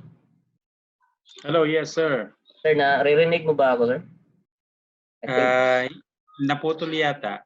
yeah, I think na-mute ko. Yeah, yung sabi ko, sir, is again, it depends sa agreement niyo sa customer. Kasi when it comes to warranty sa sasakyan, we can only provide you yung mga setup, probably some guidance, wirings. But again, you need to have someone like a professional, especially sa mga electrical wirings, no? Kasi we need to cut some wires. So I don't know if that would void the warranty itself. But again, that would depende lang talaga, sir, sa agreement niya. Okay. And meron ba kayong mga history, sir, ng mga na-installan na ng mga brand new units like let's say sa mga Fortuners, mga high-end na mga cars? Baka ma-enlighten nyo kami kung at least paano yung makapag-share na information about these projects. Kasi talaga ang mangyayari, sir, is yung number one challenge natin is during installation would be yung mga example, yung especially pag brand new siya, no? Kasi talaga yung sabi ko is kailangan talaga natin magputol ng wire, okay, for the wirings. So I'm not really sure kung when it comes to warranty, if kasali ba siya. Kasi yung number one concern natin dyan is yung mga wirings lang talaga.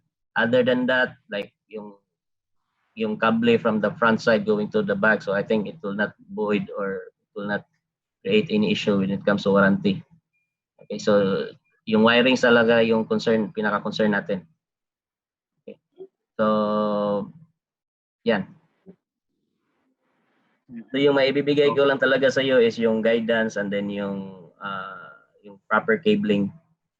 We have we can provide you as like a manual, yung guidance for the installation. Okay. Okay, sige, sir. Thank you, sir. Pag meron sigurong nakapag-install na sa mga may brand new, mas maganda i-share din natin para at least ma-educate yung mga installers natin kung paano yung gagawin. I think maganda itong bagong models ni Hikvision sa mobile CCTV. Okay. Yes, sir. We will definitely share if ever, especially yung mga successful cases natin sa mga mobile surveillance. Okay. So maybe we will check our headquarters if meron na tayong na-install, probably hindi dito sa Pilipinas, outside, but probably internationally kasi marami tayong deployment sa Europe. So maybe if they have some reference, we can ask and then we can provide it to you. So you can leave your contact details, sir, sa Q&A natin, email or any contacts, then we will provide you if we have any reference for that. Okay. Okay, sir. Thank you very much. Thank you.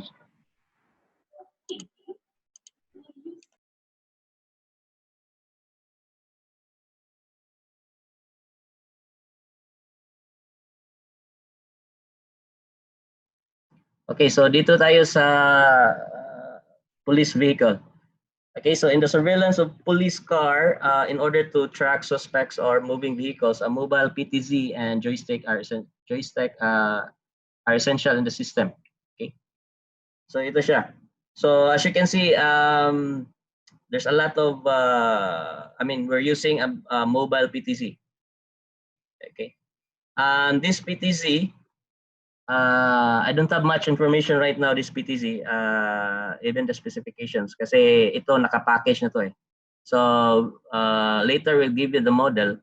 The package includes this DVR, MVR natin, the joystick, LCD screen, intercom box, and then itong mobile PTZ. So one package, meron tayong package na nito. And this one is just an additional camera sa loob. Okay. And then again, this joystick is specifically designed for this PTZ. Okay, specific joystick. So this is just a standard LCD screen. Okay, and then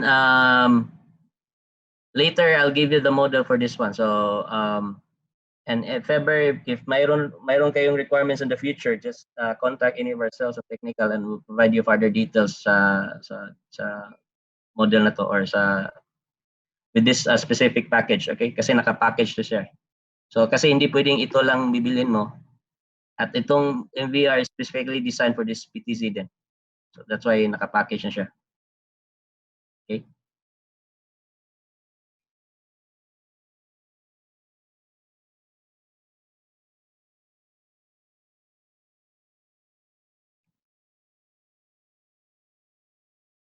Okay, so ito naman sa mga trains, no? So we have side view monitoring, door aisle monitoring, and internal monitoring. So this one, I don't know if it's available dito sa atin sa Pinas, this specific camera. Okay, because as of now, what I can see is with this, we can replace this with the dual lens natin na camera para sa door at saka sa aisle monitoring, dual lens na camera sa mga train. Okay, because this one, I don't see this one sa model list natin dito sa Pinas. So this one we have to check if ever may requirements kayo. So just again, contact us, contact any of our sales and technical for the specific models. Okay, so dito yung pinapakita ko lang is yung mga cameras. Kasi if bibigyan ko kayo one by one ng mga models, it will take us a lot of time. Okay, so this is just to give you an overview kung ano natin pwede ilagay sa, kasi as you can see, no, sa mga truck, sa taxi, iba-iba yung mga cameras na ginagamit natin. Okay, so right now, again, sa train, we have a specific camera for that. Okay, so again, itong camera na to is, we have to double check if this one is available dito sa atin sa Pinas.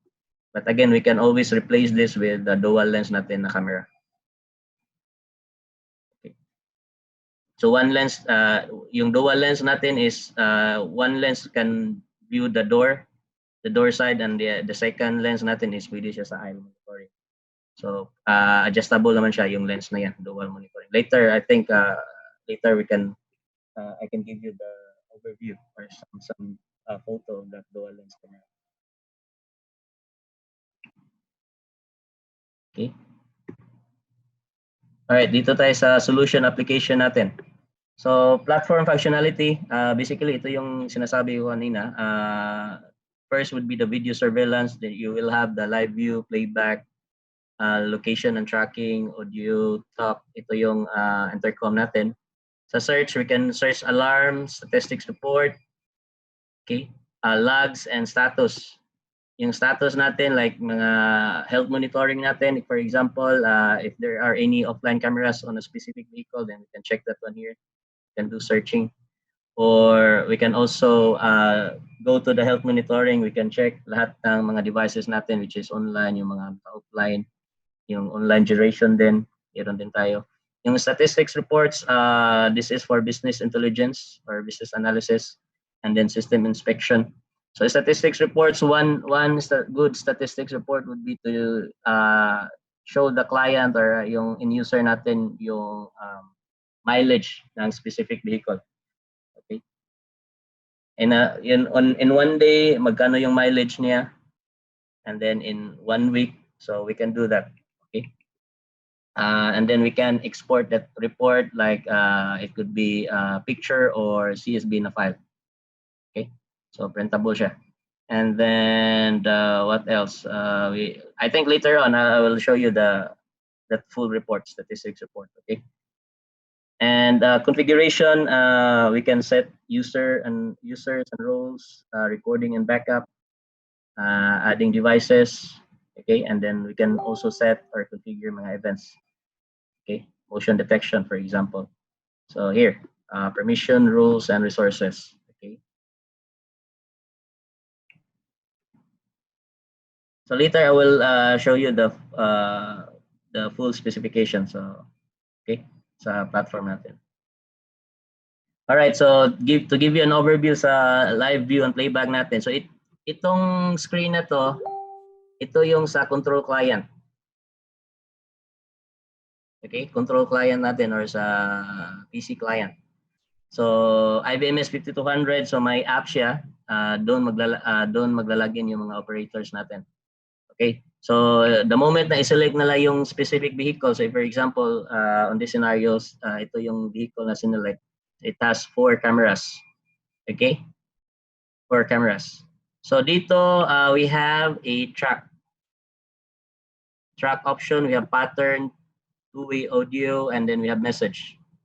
Okay, so track is like if i-click ko yung track, it will show us the GIS map, and then it will locate that vehicle kung saan na siya. It will give you the latitude and longitude of that specific vehicle, and then at the same time doon sa viewing niya lalabas yung ito pala. So like this one. But on the tracking, it will just show you the GPS location. Okay, kung saan na yung mismo vehicle. Yung pattern naman, pag click mo yung pattern here, so it will show you the route the route section of the, on the map itself, it will show you the route map of the vehicle, of that specific vehicle na sinelect mo. Okay? And then yung two-way audio, pag click mo yan, magpa-pop up na siya, may magpa-pop up na screen, and then you can start the two-way audio. Okay, so message, we can do also send message, but this one, bihira siyang magamit kasi we have this two-way audio. It's real time, no? Compared na magsasend ka ng message. So ito naman, dito sa taas, this is for live viewing. So pag click ko to, ito yung lalabas, live view. So 1, 2, 3. We have 4 cameras, no? So pag click ko, ito yung lalabas. Pag click ko naman to, this is for playback. So I can select which camera I can do playback. Okay. So yeah. So this is the entire view. So pag in-next ko to, ito yung actual na GPS positioning. So pag back tayo. So dito pag click ko dito, pag click ko yung track, no? Yung track section natin, pag click ko, ito yung lalabas. So yan, ito yung GIS map natin. Makikita natin yung vehicle, yung location ng vehicle. So itong screen na to, itong live view screen natin, it will automatically mag-minimize siya automatically ito. Okay? So it automatically minimize, and then makikita mo yung location ng yung vehicle natin. All right. So you select a vehicle, and then so vehicle real-time status, you can do the live view and playback. So it will show you the latitude and longitude, and then yung speed. So makikita mo yun sa screen, no? And then ito yung actual na vehicle natin. So right now, yung vehicle is naka-offline, hindi siya tumatakbo. So kasi makikita natin based on the color, may color coding to eh. So dito for this example is naka-offline yung vehicle. So yan. So ito yung color coding natin. So if green yung nasa map, it means yan moving vehicle, tumatakbo siya. So for this example, naka-offline siya. Ito. Offline. So if naka-orange naman, naka-stop yung vehicle. So iba yung naka-offline at saka naka-stop. Naka-standby lang it means naka-on yung engine. It's just that na naka-stop yung vehicle. Itong offline talaga, power off talaga siya. Okay? Walang connection whatsoever. And then, pag red naman, may nag-alarm yung vehicle. Okay? So, I guess meron tayong question.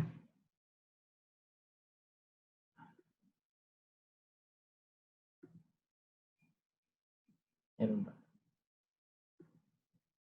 Okay.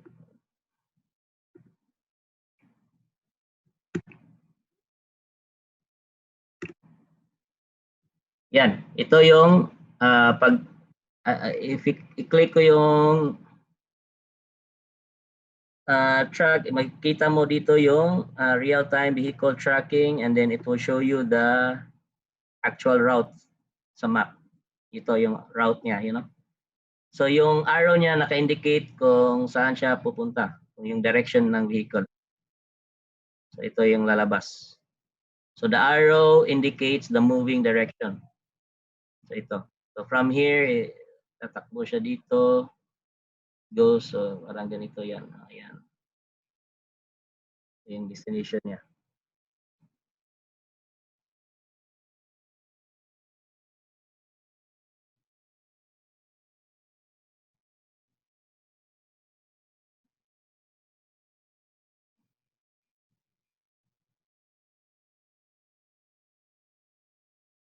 Okay. Alright, so walang question dito sa part na to? Russell.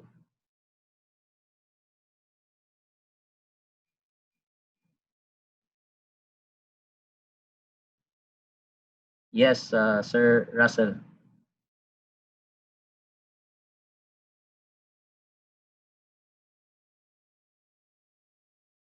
Sir Russell. Paki-unmute, sir. Hello, sir. Hello? Hello, sir. Good afternoon. Sir, pakilakasan yung boses, sir. Hello, sir. Ayan po. Hello. Hello, sir. Hello? Hello, sir. Hello? Yes, sir. Sir, yung alarm, meron bang hardware device para mag-trigger? Or how siya mag-ooperate? One, sir, basically may interface tayo diyan. It just proper wiring lang siya. So may IO port tayo sa mga NVR DVR natin. And then with that, naka-label naman siya. Example, one of the alarms na we can set or configure is like, example, pag liliko yung sasakyan, no? If the moment na liliko siya sa left, so it will pop up a screen on the driver or sa monitoring. Or example, if there's an accident happen, so we can set up that one also. Kasi may mga specific NVR tayo na may sensor din. That specific sensor, it will trigger an alarm. Like if something happen or like an accident will occur, it will trigger an alarm. So sensor siya, especially sa mga ganyan, mga accidents. So it will. Example, sir, is nakaano ko eh. Halimbawa, hold up ako, then mag-trigger ba yung DVR ng sound or may way ba na hindi alam? Yeah, actually for that scenario, we have a panic button. Okay. So we have an accessory, it's called panic button. At the same time, yung panic button na yan, may sensor siya. So like example, pag nagko-collide yung sasakyan mo, may like example, nagka-crash, no? So that's one function na mag-trigger siya ng alarm. And the other way around is if i-press mo yung button, it will trigger an alarm sa monitoring center natin. Okay, sir. Thank you. Yun lang. Yep. Okay.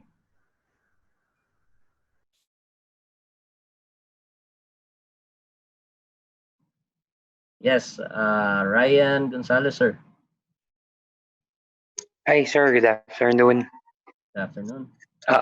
Sir, question regarding dito sa real-time GPS positioning and tracking. Dun sa client ko, kasi sir, dati nagka-requirement kami ng parang physical station. So, client is requiring us to monitor multiple vehicles. So, ilang vehicles ba silang kaya nito? Halimbawa, parang ano kasi sir yung requirement may magkakaroon magse-set up kami ng command station. Parang combination yun sir, although yung isa is for their offices and one is for their trucks na nag-cooperate nationwide sa Philippines. So ilan ba sir ang kaya nito dun sa base sa platform natin sir kasi magbe-base tayo sa yes sir. 5200 natin platform. Later papakita ko yung specification but when we say like hindi siya magbabase sa vehicle kung ilang vehicle, it will base kung ilang mobile devices. Yung yes sir, ilan yun po. So yung mobile devices natin maximum natin will be 3,000. Papakita ko later yung specification. Okay. So, sige sir. Maximum Salamat. 3,000. Okay. 3,000 sir. Okay, sige sir. 3,000. Yeah. Po. Salamat. Thank you.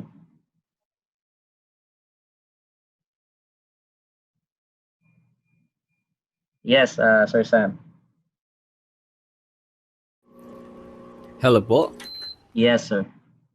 Yes, sir, follow up ko lang dun sa related sa isang question kanina po, yung meron po bang ibang alerts to like for example sa compliance monitoring or alerting like speed limit at saka geofencing for example, pwede mong iset yung sasakyan na pag lumabas siya ng Manila area is mag-alarm din siya. Yes, yes sir, meron. Actually, earlier diniscuss ko yan yung fencing alarm. So you can set a specific area where yung specific vehicle hindi siya pwedeng pumunta doon sa area na yan. Another city for example. So we can set that fencing alarm. We also have that deviation alarm. Like sa route niya, like for this example, yung route niya is ganito. Example, yung sasakyan may shortcut dito siya dumaan. So nag-deviate siya. So it can trigger also an alarm. So yes, we can set up that one also sa platform natin. Pati yung speed limit for example. Ang speed limit, yes. We have that also. So as you can see dito no sa live viewing, it will show you current speed. So at the same time, yung threshold niya, we can set it sa NVR mismo. Sa NVR natin, we can set the threshold. Last follow-up question lang sir. Aside from this, nakikita po nating screenshot ng inyong real-time position. Meron din po ba kayong downloadable report in Excel type format or some tabulated data? Like yung ano sir, anong gusto mong what data you want sir? Yung for example nga yung mga alerts, pwede nating i-download na alerts per vehicles. Alerts? You mean yung alarm? Yeah, alarm alerts. Yes, go ahead. So alarm, downloadable ba siya? Yeah, we have that report sir. So we can generate a report. Okay po, thank you. Yes.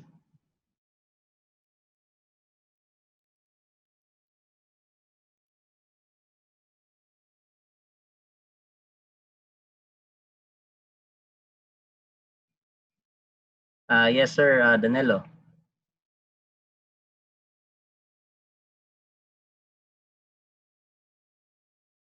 Sir Danilo? Unmute sir. Hello? Sir Danilo Angeles. Unmute sir. Hello sir, narinig mo na ako sir? Yes. Hello, ayun na. Ay sir, tanong ko lang, yung sa itong offline vehicle na icon niya kapag nag-gray, kapag nag-disconnect yung connection ng doon sa device, ganyan din yung magiging kulay? Or pag off, patay talaga yung sasakyan? Yes sir, basically yung offline dito, yung gray is yung patay yung sasakyan, at the same time it could also shows like walang network connection yung sasakyan. So either of the two, either completely off or turn off yung engine. But the thing is that we can set the configuration like kahit na naka-turn off yung engine, we can leave yung device mo, yung MVR or DVR natin naka-leave like for how many hours. Again, kanina sinabi ko like maximum up to 24 hours kahit naka-on, kahit patay yung engine, but yung device mo is naka-on siya, maximum for 24 hours. Okay. Most likely itong offline is wala siyang connection and at the same time patay siya. I mean, turn off yung engine. Okay. Sige sir, thank you po. Thank you.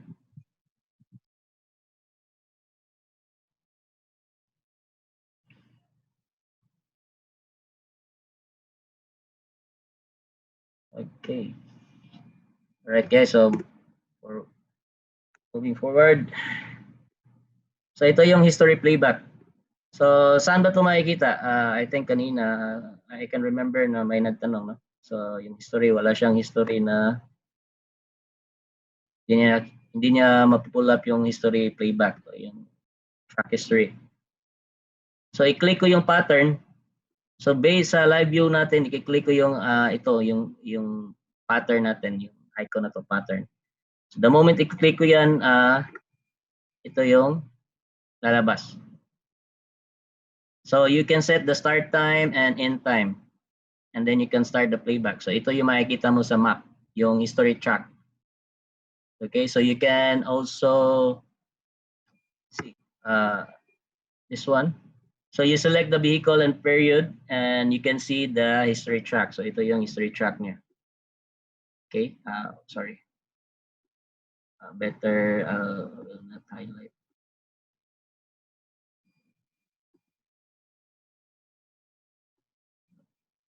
So ito yung history track niya. And then sa ibaba dito natin makikita yung playback. So we can do fast or slow playback. Okay? Ito siya. And then at the same time makikita natin yung speed, speed ng sasakyan dito din sa history playback. Now dito we can set the also we can set a maximum speed just to show like this specific vehicle is hindi siya nag-exceed sa speed limit natin. Like I will probably dito sa time period natin a week ago may nagreklamo okay na may yung sasakyan na to, yung bus na to is nag-overspeed siya. Or we can check like may ticket siyang nakuha kasi nag-overspeed. So we can also do the tracking on the platform and then we will set the speed if totoo nga ba, no? So we can also do that one. So dito sa history playback. So again, saan to makikita? So dito lang siya sa pattern. Click mo yung pattern icon sa live view.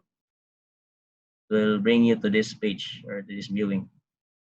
Okay? Then at the same time dito sa settings, yung cog icon, click mo, then you can set the maximum speed. Let's say 100 or 60 kilometers per hour. And then display information. You click OK and then you do the playback. And then it will show you dito sa ibaba yung speed. Okay, ng vehicle. So ito. So the history route is displayed in 3 colors. Yung ito light blue or ano bang tawag nito? Light blue or baby blue indicates the route is not played back yet. So if ganito yung color niya is hindi pa siya na-playback. Okay?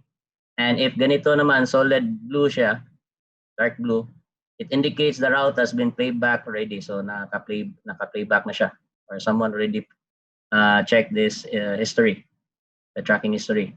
And if yung naka-red naman, it indicates overspeeding. So yan. The moment example nag-set ka ng 100 dito, tapos pag okay mo, yung lalabas dito is naka-red. So it means nag-overspeeding siya. So depende sa nakaset mo. So like 60 or 100 kilometers.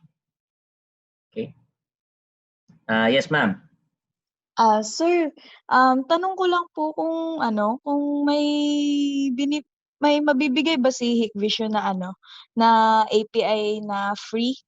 Kasi currently yung ginagamit namin is Google tapos paid kasi yung API ni Google. Yung sa GIS natin, ma'am? Oo. As of now, ma'am, we're depending on the GIS map sa Google Map. So I think it's not free, so there's a charge. So yan. Okay. Sige, sir. Yes, thank you, ma'am. At saka ma'am, yung sa history track, I think ikaw yung nagtanong kanina, di ba? Yes. Yes, so ito siya.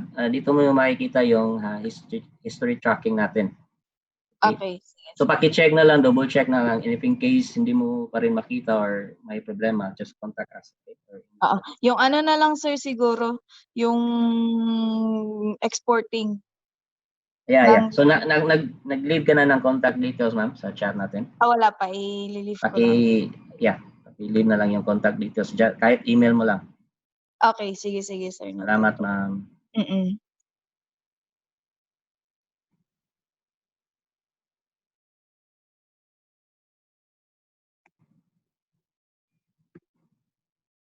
So yan, so select vehicle, period, and then see its history track.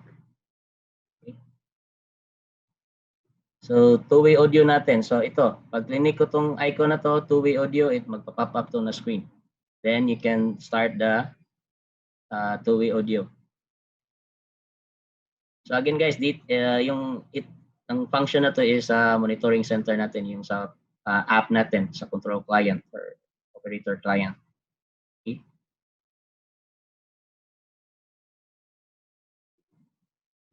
So you start two-way audio, yan. So if emergency happens on the vehicle, then you can also call you can call the driver. Monitoring center wants to check something with the driver. So if in case, sasabihan mo yung driver, nag-overspeeding ka na, warning.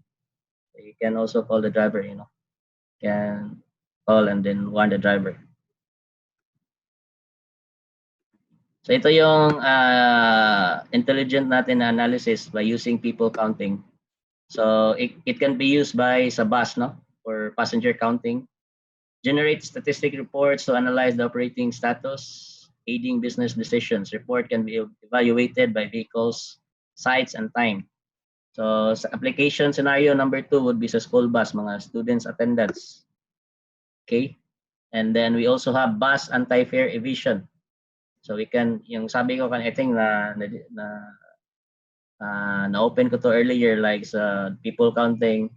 So like example, yung driver, kilala niyo yung pasahero, minsan, sabihin lang, okay, libre na yan. So sabihin lang yung conductor natin. Okay? So libre na yan. This is one way to evade, mga ganyan na mga scenario. But with this one, okay, so may note tayo dito. The function demonstrates here needs customization. Okay? So we need to customize this one. And I think for customization, there would be a additional cost. So, okay. Especially with this, sa school bus students attendance. Like example, the moment magsisend siya ng SMS sa mga parents, okay, yung anak mo nandito na sa bus, ganyan mga notification din. Yan. So that's one example, So, yan. Demonstrates here needs, so it's customization. So ito yung one good example sa mga customization natin for attendance, sa mga school bus. So a card reader mounted on the vehicle and connected to the MVR. So we have a card reader. So yung swipe dito yung mga ID ng mga students natin. And then the data can be sent to the central platform in real time. So real time siya. Then application scene, school bus students attendance, so reminding. So the moment na magsaswipe yung students, data will be sent sa platform natin, and then attendance reports generated at the central platform. So we can generate a report dun sa monitoring center, or this one, parents get their child's real-time on and off school bus notification by email or SMS. So whichever they prefer, So pwede yan. And then the second scenario sa school bus would be sa driver attendance natin. So driver gets on and off the bus, swipes his card. So kailangan niya mag-swipe the moment na magsa-start siya mag-drive, and then the moment na tapos na yung schedule niya. So swipe. That's for yung driver's attendance natin. So again, it will send to the platform, and then it goes to the they can also print or generate the attendance sheet. Okay.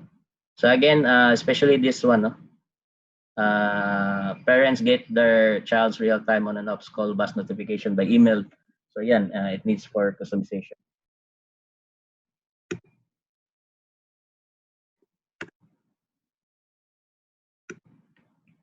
So ito, motion detection. So we can also by event, we can set motion detection kahit yung engine natin naka-off. So tragedy happens when driver stops the school, but the school bus see a child or pupil left locked inside. So in summertime, the temperature in such enclosed space may reach 60 degrees, possibly resulting in child's or pupil's death. So I think may mga news na yung mga students, especially yung mga elementary students na lock up sila sa loob ng bus. So I think may mga news na ganyan means.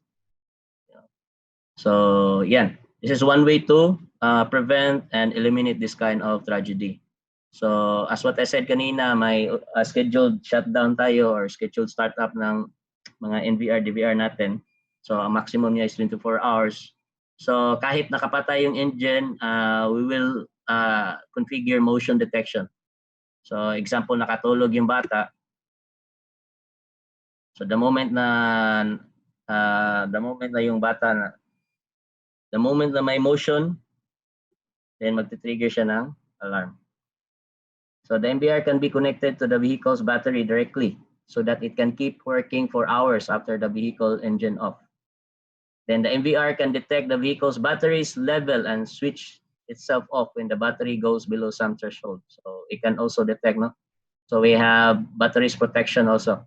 So pag yung battery medyo lumagpas na siya sa high voltage or naka-low voltage siya, then we can trigger this NVR to automatically off.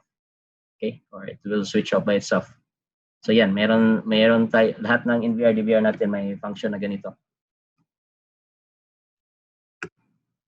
So camera keeps working after the vehicle engine off, and motion detection keeps armed so that in case child or pupil left locked inside the vehicle, motion detection alarm will be triggered. Okay, so yeah. So school bus switches, ito siya, and then security. So pag may motion, so it will trigger the alarm to the center. So the center will check the live view of the camera, okay, to double check, and if it's confirmed, then the monitoring center will or the operator can call the security, or probably the driver, no, to save the child or pupil. So yeah.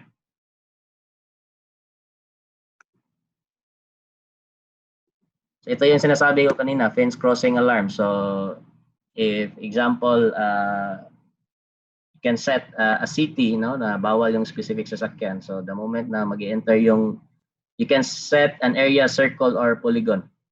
So bawal mag-enter yung specific vehicle dito. So the moment na mag-enter siya, it will send an alarm sa monitoring natin.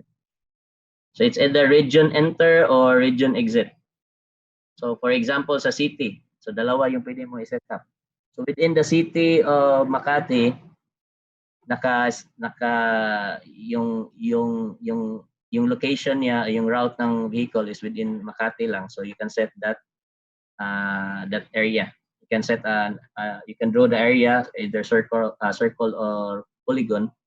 So the moment na mag-exit yung bus sa Makati, pupunta siya sa ibang city, it can trigger an alarm, or it will trigger an alarm. And then sa region enter naman, pagpapasok naman siya sa ibang city, then another alarm din.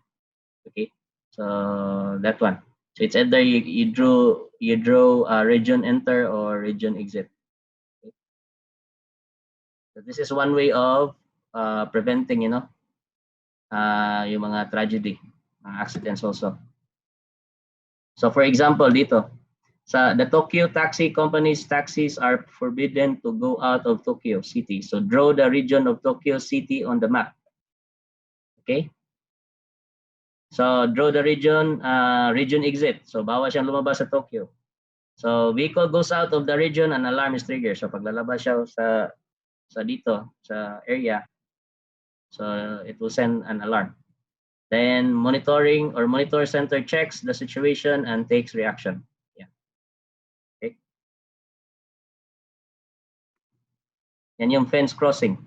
Yung deviation alarm naman, So for example, yung mga cash track, no, yung sa mga bangko, cash track. So you can draw a route. So ito yung route, for example. And then you can define a deviation range. Yung deviation range, it will measure by meters.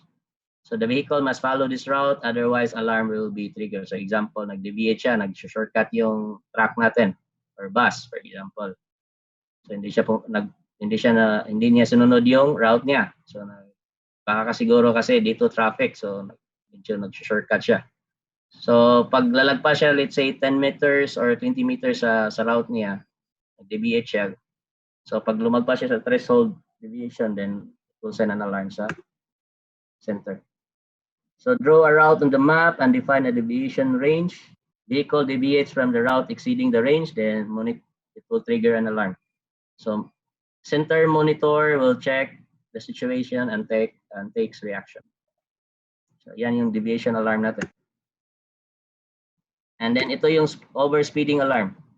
So yung overspeeding alarm, this is basically we can set this one on the platform or we can set this one on the DVR and VR subs sa GUI niya. Okay? So here, hindi siya masyadong klaro.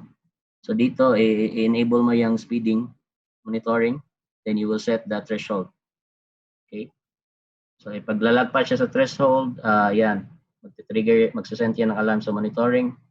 Then it's either, so most likely tatawagan sa yung operator, yung driver. So in the monthly or seasonal yearly performance assessment, taxi company officer retrieves all the vehicles overspeeding alarm history for reference. So we can also alarm history check. So sa platform natin, we can do all this, or we can do the searching and history checking for a specific vehicle.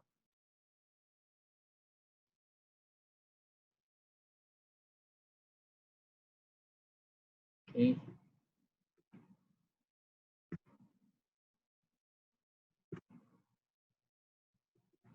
So ito yung panic button. So I think may nag-questions kanina. So if in case may accident, may robbery, hold up sa loob ng sasakyan.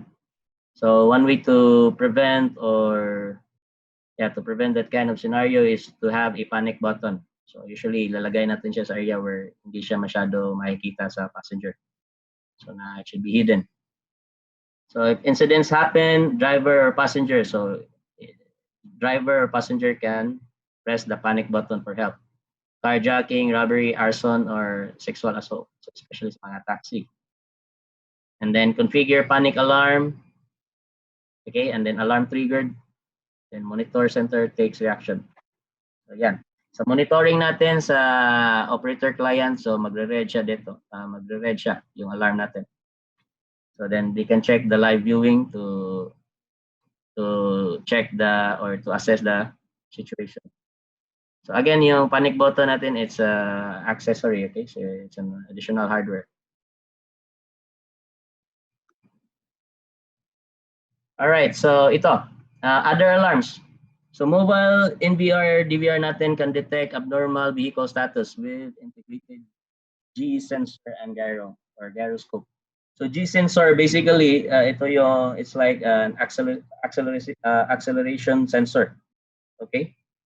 Then the moment na magti-trigger siya, it will send an alarm. So ano ba yung G sensor? Ano ba yung sense niya? So one example would be this rapid acceleration. So from slow, biglang tatakbo na mabilis yung sasakyan. Then rapid deceleration. Okay? So from fast moving, bigla siyang hihinto. Parang ganun. And then roll over. So roll over at saka yung sharp turn, ito yung dito siya makakover sa gyroscope natin. Okay. So rapid acceleration, yung rapid deceleration, sharp turn, roll over, so dito siya mag-fall sa G sensor and gyroscope natin. Okay? At saka yung car crash, it's included siya. So hard disk error, video loss, record error, we can also set an alarm and configure this in the platform. Then any, like example, yung mga video loss, no? So yung sinasabi ko kanina, may health monitoring tayo. So doon makikita natin yung mga offline cameras, or let's say for example, may mga cameras na walang connection or let's say disconnect. So we can check that sa monitoring status natin, or we can set an alarm. The same thing with the recording error, pag hindi siya nagre-record, at saka yung hard disk error. Okay? So ito yung statistics report. So I think na-mention ko kanina yung mileage statistics report. So the other reports would be the network traffic report. Ano ba to? So show the network traffic consumed by the vehicles. Okay, network traffic. So basically, like let's say for example, ilan yung mga cameras niya? 1, 2, 3, 4, 5, 6. So this camera is masyadong malaki yung consumption. So bakit kaya? So with this report, we can analyze things. So the same thing with the mileage statistics. Let's say for example, on this specific day, this specific vehicle, okay, this specific vehicle, ilang mileage? Yung mileage niya, makikita mo yung show the mileage covered by the vehicles. Okay, like specific in this specific date, or like a week ago, or in 1 week span. So yung mileage niya, statistics, makikita natin dito. So online duration. Show the online duration of the vehicles. It helps to evaluate the driver's performance. Okay? Yan, online duration. So makikita natin. So it's supposedly 6 hours lang yung duty ng driver natin, then naglampas siya ng 8 hours. So makikita natin yan dito. Okay? So with this report, this graph, no? So yung chart, yung bar chart natin, we can export this by picture or through, by CSV. Okay, CSV format. Okay, so ito yung sinasabi ko kanina. I think na-mention ko to kanina. We can do Wi-Fi backup where we can connect any access points, or let's say long-range access points. Pwede siya. But this one would be, sorry.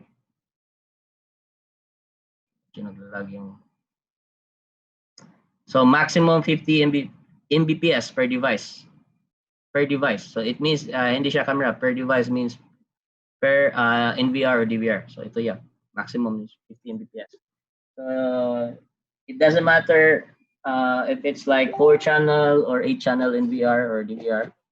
So maximum natin per device would be 50 Mbps. With 5.8 GHz Wi-Fi. Yung Wi-Fi module natin, sa nagtatanong, if ever may question kayo, ano pa yung kanya, ito siya, 5.8 GHz. Okay. So at the same time, if we will do backup, yes ma'am.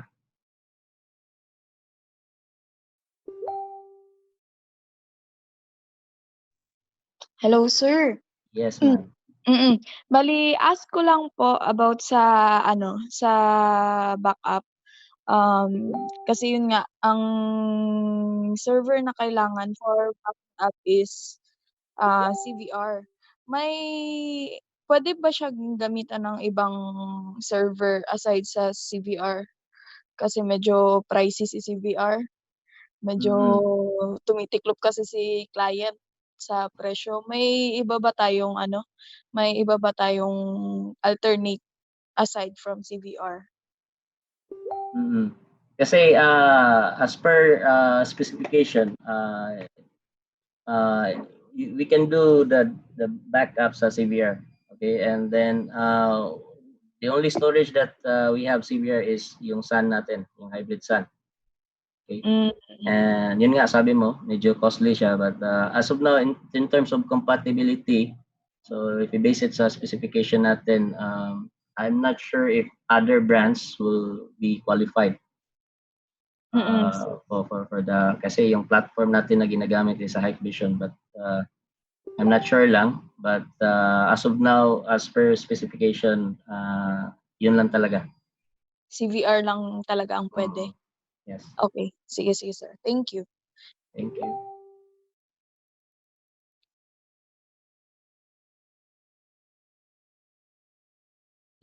Yes, Sir Arnold. Sir, good afternoon. Question lang Sir, dun sa ano, yung sabi mo na maximum 50 Mbps per device? Yes. Should it be, dapat is minimum 50 Mbps? Yan yung maximum natin, 50 Mbps. It could be Meaning lower. to say, it could be lower, like let's say you have 20 Mbps, but again, it will depend on the cameras. So sa isang NVR, ilan yung camera mo? Okay. But yung maximum per device as per calculation natin sa bandwidth consumption would be 50 Mbps. Okay. So this is the total bandwidth na dun sa isang system, sa isang kit. Yes, isang DVR or NVR. Like example, it doesn't matter if you have 4, 8 cameras. So yes, maximum bandwidth consumption niya would be 50 Mbps. So yun yung bandwidth consumption, hindi yung connection from say for example from the broadband. Yung ano sir? Okay. Let me clear it again, rephrase. So yung maximum 50 Mbps natin, ito yung required bandwidth, no? I mean maximum bandwidth consumption per device. So hindi siya yung sa confusing sa akin na sir kasi pag akala ko ito yung bandwidth na kailangan mo sa connection, say for example naka 4G or naka wireless LAN ka. So ito dapat yung bandwidth mo para mai-transfer mo yung data going to server. Yes, para walang problema in terms of transmission or backup failure. So, you mean to say dapat yung connection ko via 3G is no, this is not 3G, Wi-Fi, sir. Oh, yes. In Wi-Fi is 50 Mbps? Yes. Mataas nga yung requirement. Sige, yun lang, sir. Yun lang, sir. Okay, thank you.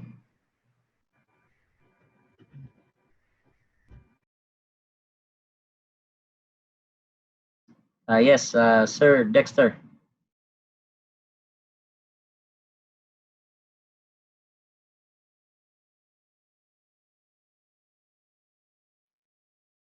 Sir Dexter. Paki-unmute, sir.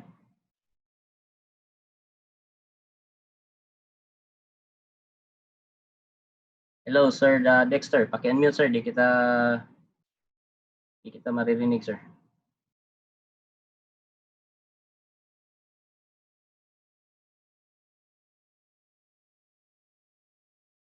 Sorry sir, napindot lang. Sorry. Okay.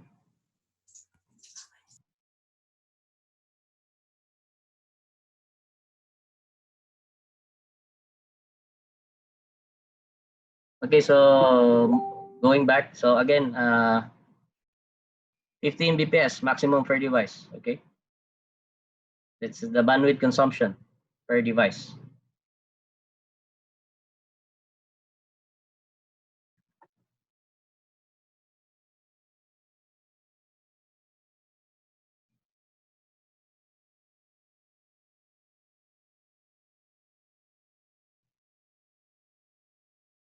So again, yung recommended natin for backup during Wi-Fi transmission would be sa mga like say for example sa school bus would be sa bus station, no? At least 30 meters from the access point para sigurado tayo na wala talaga mga drops or mga interference.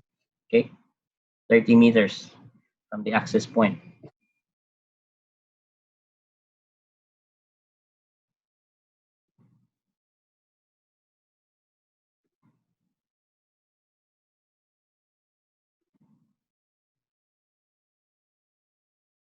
So ito naman, 3G, 4G backup natin.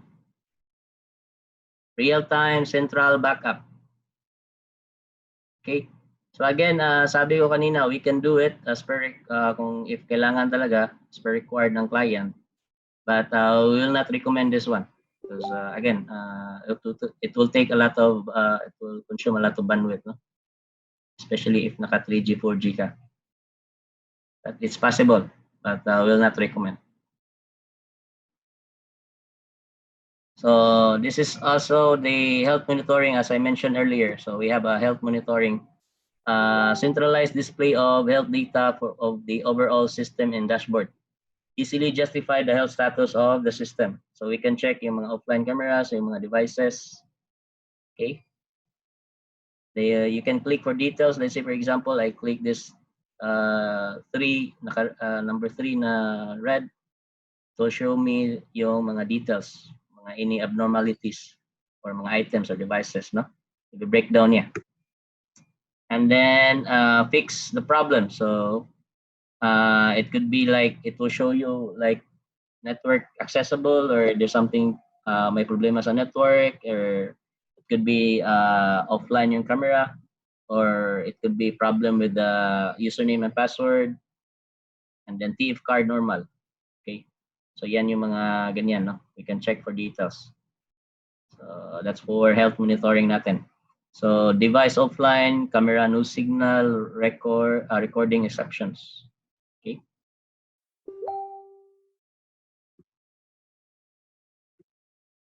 All right, so yung mobile app natin for mobile surveillance, we'll use this IVMS 5260M. 5260M. So with the mobile app, you can do playback, live view. You can also, it will show you also the GIS map. You can also locate the camera or track the vehicle, I mean. And then you can do also playback. Okay, and then also alarm. You can also receive an alarm. So the system requirements natin is iOS 7 and above, and Android 4.0 and above. Okay.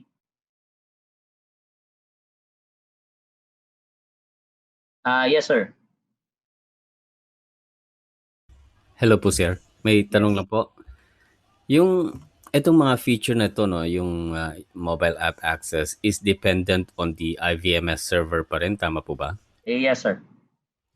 Oh, so napansin ko na yung presentations throughout yung my slides mo is basically this kind of setup is ideal for enterprise fleet management, tama po ba?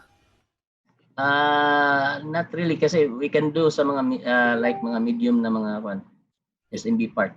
Ang tanong ko po, kunyari meron lang akong isa, dalawang sasakyan, and I just basically I won't have to spend for IVMS server and CVR and all those things. Pwede rin po ba siyang parang may high connect lang through some kind of independently through mobile monitoring lang? Mobile lang siya, monitoring? Yes po. I think we have the mobile monitoring. We can use the IBMS 4500 with our value series na mga NVR, DVR. So hindi mo na kailangan yung mga monitoring center, yung mga CVR natin. So diretso po siya from the phone to the NVR nung mismong sasakyan, tama po? Yes. So pwede ka rin magdagdag ng multiple vehicles in that one mobile setup? I think with that 4500, there's a limitation. So that I have to check yung limitation niya, kasi kung ilang vehicles pwede. So, Okay, ilang NVR, DVR pwede yung mukhang I mean I think this is a very interesting kind of product for a lot of motorists, and kung Yes. pwede po natin siyang kasi if I think what I can suggest, sir, Hikvision itself, I don't know if you're familiar with EasyBees, mga products natin. It's actually a sister company ng Hikvision. EasyBees is focusing more on mga ganyan, mga retails, mga individuals. Like we say, for example, if we also have mobile surveillance for EasyBees products. So it's really good for mga ganyan, no, mga small mga like isa, dalawang sasakyan. Okay. This one would be like sa mga really sa mga medium to mga enterprise na mga companies, especially mga bus stations. If you're talking about mga individuals, cars, or mga vehicles, then I probably suggest na you can go with the ECV's mga products natin, which is also Hikvision. It's a sister company namin. Okay po, thank you very much.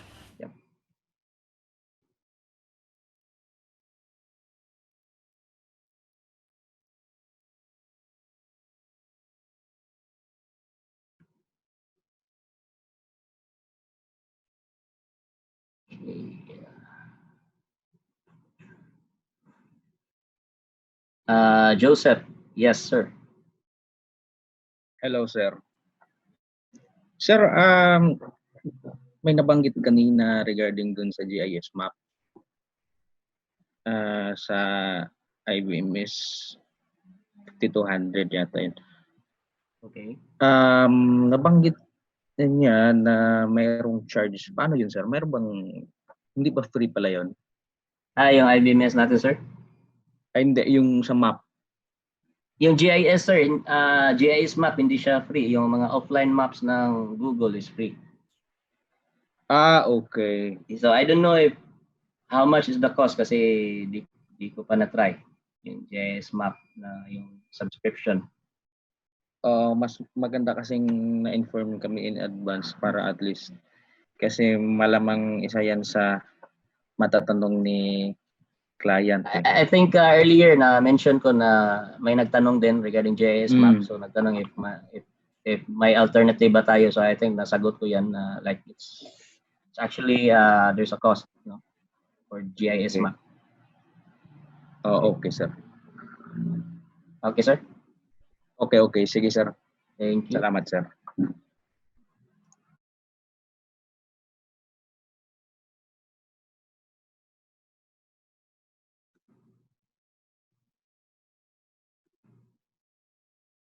Okay, so I think this is it, yung platform specifications natin. So sa CMS side, so again, yung IBMS 5200 natin, it's management for like the CVR, you have streaming server, okay, and then at the same time yung CMS. So ano yung sa CMS natin? So ito yung specifications ng IBMS 5200 natin. Number of connected channels per system, it's unlimited. And the number of connected mobile device per system maximum, I'm sorry, I stand corrected, it's 5,000 not 3,000. So mobile devices, so hindi siya per vehicles. Per vehicle, it's mobile device. So ilan yung mga mobile devices? So ito yung limitation niya, maximum will be 5,000. Okay? Now, number of connected alarm inputs, unlimited. Okay? And number of connected alarm outputs per system, it's still unlimited. And dito, simultaneous clients. So control client, web, and mobile client per system, maximum 100. Okay? Simultaneous. So sabay-sabay. So if someone will use the control client or web client or mobile client, then maximum natin would be 100. Okay? And then number of users natin is unlimited. So kahit ilang users pwede nating i-set up. Walang problema, unlimited siya. Number of roles natin is 64. Permission levels natin, we can add up to 100. Maximum 100 user permission levels. So you can create or add a permission as per role. So maximum natin 100. And then number of streaming server per system, so unlimited. So we can add kahit ilan streaming server. Depende sa requirement, okay? It's unlimited. So ito yung total specification ng IBMS natin. So ganyan siya ka-powerful, no? So as you can see, mostly unlimited siya. Okay? Especially sa alarm, sa mga channels, user, sa number of streaming server. So itong streaming server natin sa baba, video input bandwidth per streaming server, yan, at saka yung output bandwidth natin. So maximum natin will be 300 cameras at 2 Mbps. Yung streaming na server na to, ito yung built-in na streaming server natin. This is included sa package natin sa IBMS 5200. Okay? So 300 cameras at 2 Mbps. Okay, so sa mga kanina, sa mga nagtatanong, no? So ito na yung specification natin sa IBMS 5200. So again, yung streaming server is included na siya with the package. So we can we can use this one. We can leverage this streaming server. But if you want to add another streaming server, this one is unlimited, no? As per the specification. Okay. So any questions on this part?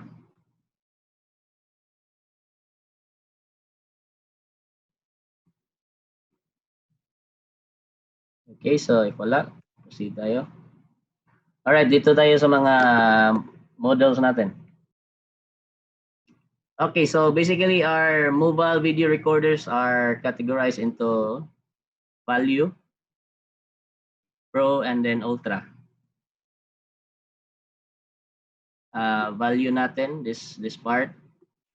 Okay, this part, yung value series, ito yung pro. This part naman, ito yung pro natin. Okay, ito yung mga pro. Ito yung ultra natin, ultra. Yung ultra natin is mostly yung mga NVRs. Ito siya. Okay, so kanina yung sa value series natin, as you can see dito, value series natin, wala siyang pluggable na hard disk. Except for this model. Okay. So, ito siya is yung recording niya will be based sa SD card. Dalawang SD card. Same thing dito. So, mga 4 channel lang siya. So, and this one is 720p TVL. This model, no? And this one is 720p TVL. Ito yung kanina sa taxi. 720 TVL. Ito yung model sa DVR. 1 DIN size. So parang yung size niya is parang sa stereo. Standard stereo size natin sa mga sasakyan. Okay? And then for this model, for example, it can cater 1 IP camera. So this is analog. We're talking about DVR. But with this model, it can cater 1 IP camera with the use of a PoE switch. Okay, this is the value series. Ito dito, itong model na to, 1 hard drive or SSD. So pwede siyang SSD. Okay. So again, yung mobile video recorders natin is we're using a die-cast aluminum with no fan. Okay, no fan design. So wala siyang fan. This is to keep the enclosure or the box itself closed. So parang walang dust or any, actually dust proof siya, no? So that's the purpose of die-cast aluminum, for heat dissipation at saka yung heat resistance. At saka dust proof siya. Okay? So the good thing with this pluggable, if you can see, meron tayong mga NVR, DVRs natin na may pluggable dummy hard drive. Ito yung tawag, actually yung term niya is pluggable dummy hard drive. Ito sila. Ito, this one, especially yung mga ultra natin, lahat meron, no? Pluggable. So the good thing with this pluggable dummy hard drive is it will give an extra security for your hard drive. Okay? And at the same time, it has a anti-vibration. So walang problema yung hard drive mo. So secured siya. Alright? So yan. So out of this value series, ito lang, this two is, it can, you can add, I think this one, you can add 1 IP camera by using a PoE switch. And I think this one also, it has a IP camera, you can add that. But this one is purely analog. Okay, this model right here. So dito tayo sa Pro, ito yung mga Pro series natin. Ito, as you can see kanina, yung G-sensor and gyroscope diniscuss ko. Okay, so yan, ito yung mga specific models na meron siya built-in G-sensor. But yung question is, what if wala akong G-sensor? And I want to have this feature also sa mga other NVRs. So walang problema. You can still have this feature or function by using or by buying an extra hardware, which is the panic button. Yung panic button natin, it has a G-sensor built-in. So sa mga NVR na walang G-sensor, then you can have or you can buy that panic button accessory. Okay? So especially G-sensor, example mga may accident, no, biglang nagbanggaan, biglang nabangga yung sasakyan or medyo tumilapon yung sasakyan. So G-sensor will trigger or will sense that kind of accident, no? It will send an alarm to the monitoring center. Okay. So value, Pro, and Ultra. Sa Ultra natin purely mga NVR siya. Okay. So, yan. VR, and ito sa last natin na Ultra is designed for trains. So, mga train. Ito yung may specific NVR siya sa mga trains. Okay? Yan. So, okay. So, I think that's it yung mga mobile recorders natin. Okay. So, dito sa taas is purely DVR, yung value series. DVR siya, analog. Yung TVI DVR natin, yung Pro. Analog siya, but at the same time, you can connect IP cameras sa mga Pro dito. So, it's a combination of both IP and analog. So, this three. This Pro DVR natin. Okay? Dito sa Ultra is purely NVR, IP lahat. So as you can see, dito may nakalagay dito na 2 hard drive. As nakita natin dito yung pluggable dummy natin na hard drive is isa lang.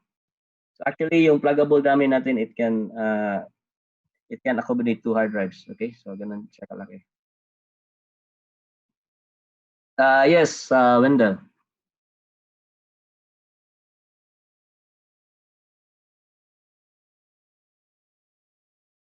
Yes, sorry, na-press. Okay. Pinasukan nga ng Quezon City Police ang tauhan nilang nakapa. Okay, so any questions on this part?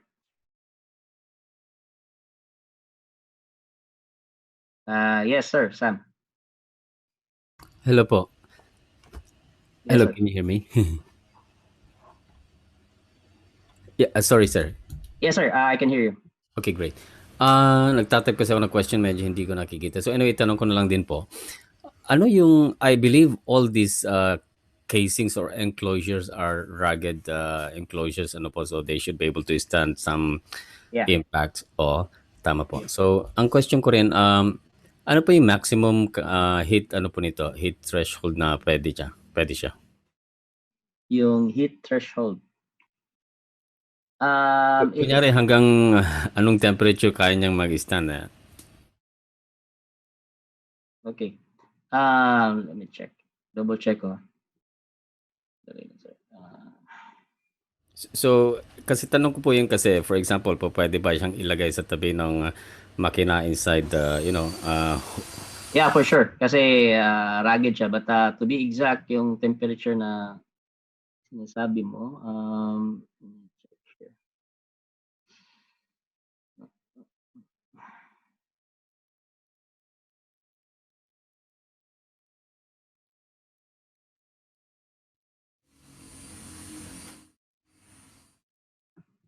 anyway, malamang nasa datasheet. Forward na lang po. Meron siya ng datasheet, sir. Actually. Okay po, thank you.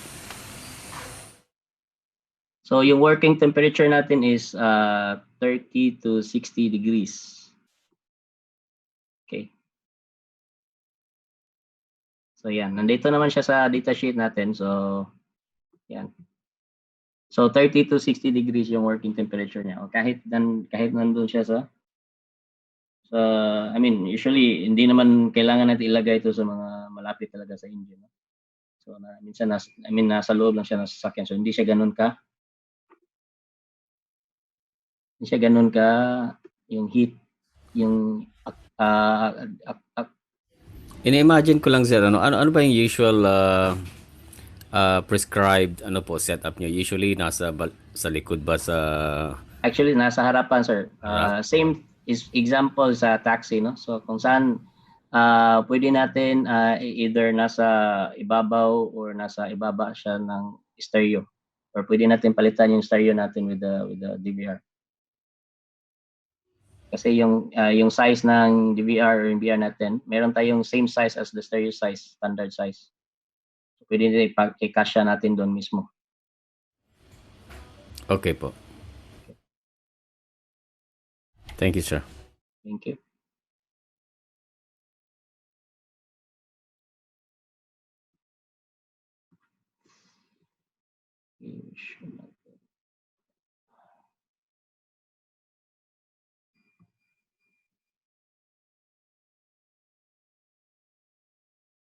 Okay, balik tayo sa slide. Okay. So, I think no more questions. So, Yan, balik tayo. No more questions. So ito, we have these key technologies. Punta tayo sa H.265 technologies. So higher compression rate, hard drive storage time extended. So it can save with the H.265 technology. We can save more storage consumption. Okay, sa mga cameras natin. And then we have all-in-one design. All-in-one design. So it can support all TVI, CBI, HD, CBBS in one design. So in one, in one MVR or DVR natin. Non-coaxial. So again, we're not using coaxial cables. So we're using aviation cables, connectors natin. Okay. So ito, 5.8 gigahertz Wi-Fi module. So high speed siya. Transmission speed up to 18 Bps within 30 meters. Okay.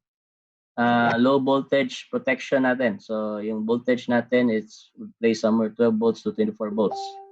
So ito yung mga specification niya from if it's 7 volts, MBR will shut down. 11.5 and above, MBR's reboot. Okay, so within yung normal supply niya, it would be around 5 to 6 volts. Okay, that's the normal operation ng hard drive natin or yung NVR, DVR natin. Okay, so if it comes with this mga voltages, so ito yung mangyayari, no? At 17 volts, shut down siya, ito. Pag high mga voltage. Okay, so shut down or either it will reboot. So this one. So again, yung normal operation natin would be 5 to 6 volts. Right? All right, so GPS ENR. So I think some of you will question what if walang connection, no, sa mga example sa mga remote sites. Let's say one day. So sa GPS, we have a GPS ENR technology. So what will happen if internet, so pag walang internet, GPS information can be saved in MBRs for 7 days. Maximum yan. So GPS information. So this is not the recording. It's only for GPS information or data. And once connecting to the internet, GPS information will be transmitted to the platform. Okay. So again, only GPS data will be saved sa MVRs natin. Okay, and then maximum 7 days. So hindi sa recording. Hindi recording yung isi-save niya. All right, then we have this professional hard disk box. Okay, this is another accessory. So it's a military grade hard disk box, and it has a USB 3.0, which has a fast data transmission. And then it has a patented metal gas bag vibration to reduce vibration reduction. So ito yung purpose ng metal gas bag natin to reduce any vibration sa mga hard disk natin. And then high and low temperature resistant between negative 20 to 60 degrees. And then closed structure design and then dust proof siya. So ito yung gagamitin natin, for example, like for manual backup. So we recommend to have a professional hard disk box like this one, no? So if you remove the hard disk from the MVRs natin, you put it inside this hard disk box, and then we can do the manual backup by USB transmission. Okay. So this one. So this is another accessory, which is you can also buy. Okay, so yes, Sir Eduardo. Hello, sir. Hello. Hello. Yes. With regards to sa hard disk, may specific hard disk type or brand ka ba na nare-recommend for that? Actually, sir, sa package natin, like we will create a boom for you sa mga projects niyo. We will include a specific model sa mga hard drive. Sa list namin, what we have is we have a Western Digital na mga hard drive. Okay, for because I the believe may standard. partnership si Hike with Seagate right? So, yeah, we do have also. Kasi may mga RV series siya, ay RV equipped na hard disk na siya. Yata na available. So far sa nakita ko sa list ko, nakita for mobile surveillance yung would be the WD, Western Digital, and then sa solid state natin, SSD natin would be Samsung. Okay. Yeah. Thank you.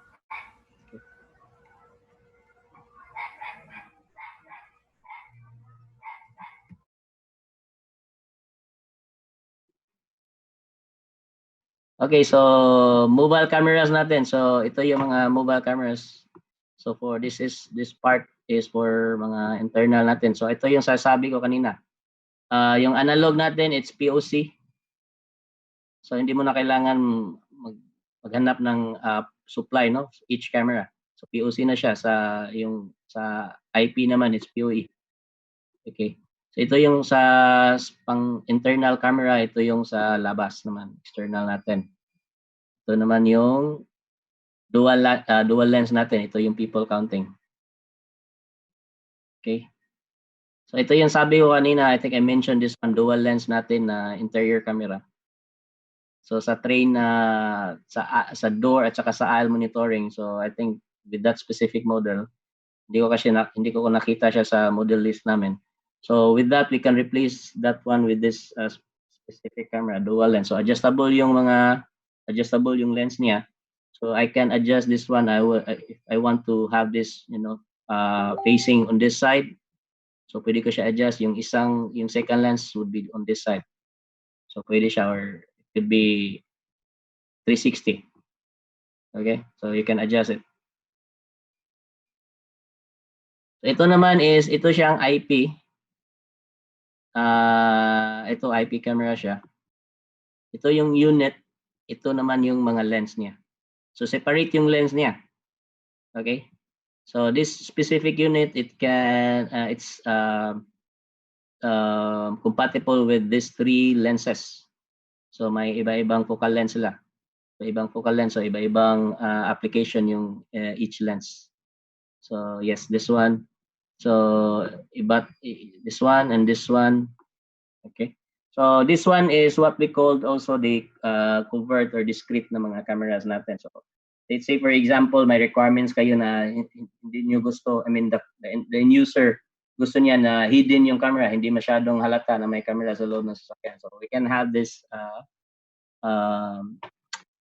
models. So we can propose these models or recommend these models sa mga ganyan, no? Na mga application or requirements. So discrete siya. So hindi masyadong halata. Okay. So ito naman is fisheye to.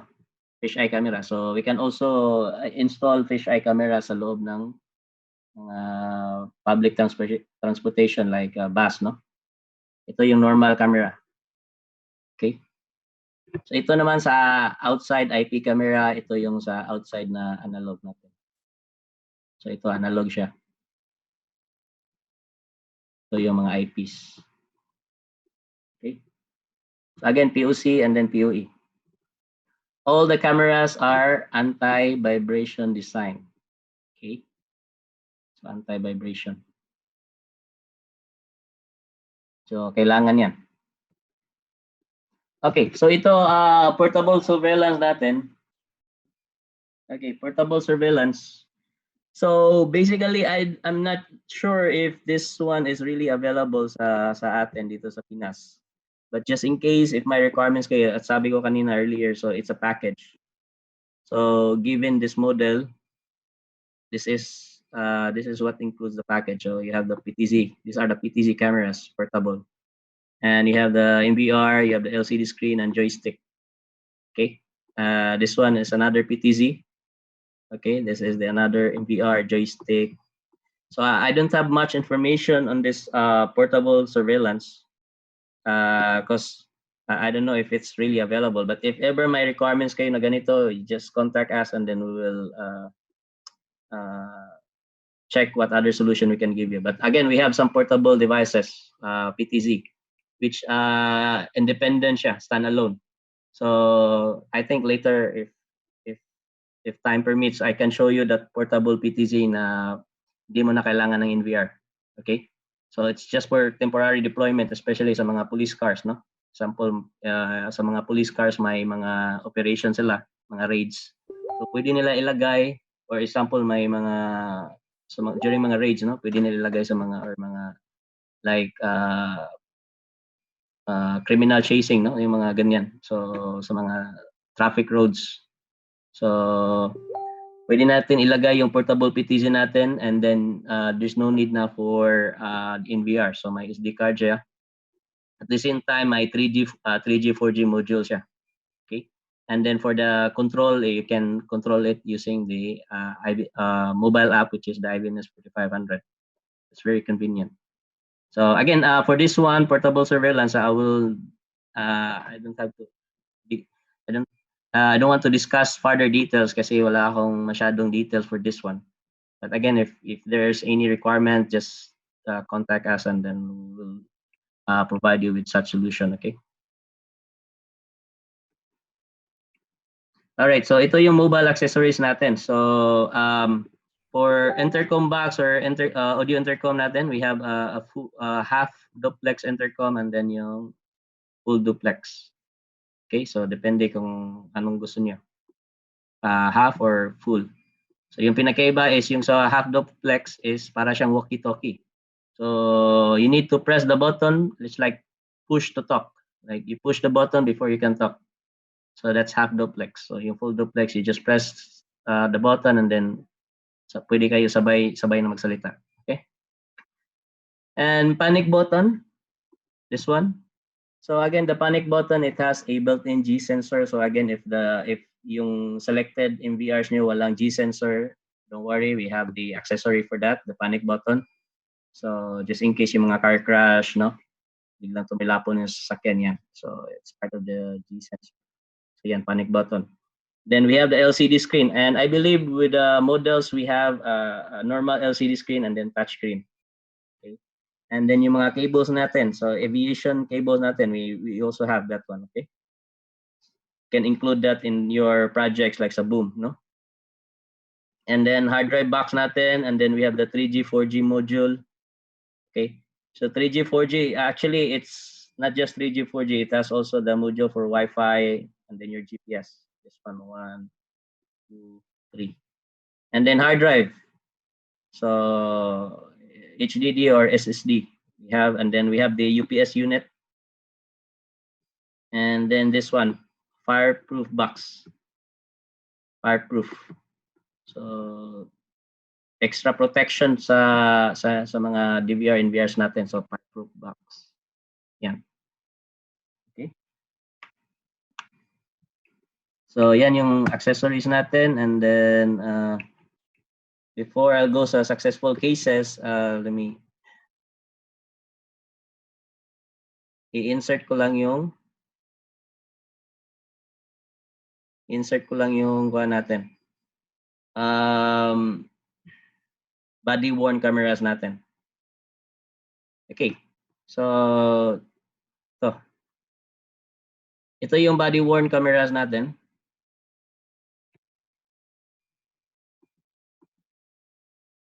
Okay guys. So usually ito yung ginagamit natin, no? Especially if you can see sa mga US, no? Usually US, Europe, mga police nila is may mga cameras talaga sila, no? So hopefully dito sa atin in the future we will also implement this one, yung mga body worn cameras sa mga police natin, military. Okay, so just in case my requirements kayo, we do also have this devices or mga cameras. So body worn cameras, we have two types. This one is the DSMH2211 camera. So 2MP, this is a 2MP camera, 30 frames per second. You can also set it to 720p, 30 frames per second. Then up to 30 MP picture capture niya. So ganyan kalinaw, no?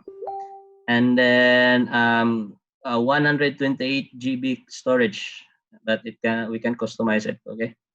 Or we can expand. And then yung it has a 4 hours of recording. And then removable battery. A built-in small battery supplies power when replacing the main battery. So the moment, so may built-in small battery siya, no? This is like during replacement. So still, magagamit mo rin siya. And it can support Wi-Fi. So again, it has 3G, 4G, and then it can support Wi-Fi. Then it has a 2 inches LCD screen, and then built-in GPS module. Okay, so dalawang model to. Ang second model is ito siya, 2311. So as you can see, mas malaki siya. It has 2.4 inch LCD, and then 8 hours na yung recording niya. So mas mataas yung hours of recording. Yung isa is 4 hours, ito is 8 hours. The rest are almost the same. Okay? So yung pinakaiba yung LCD screen at saka yung hours of recording. And then this one is IP67. Okay?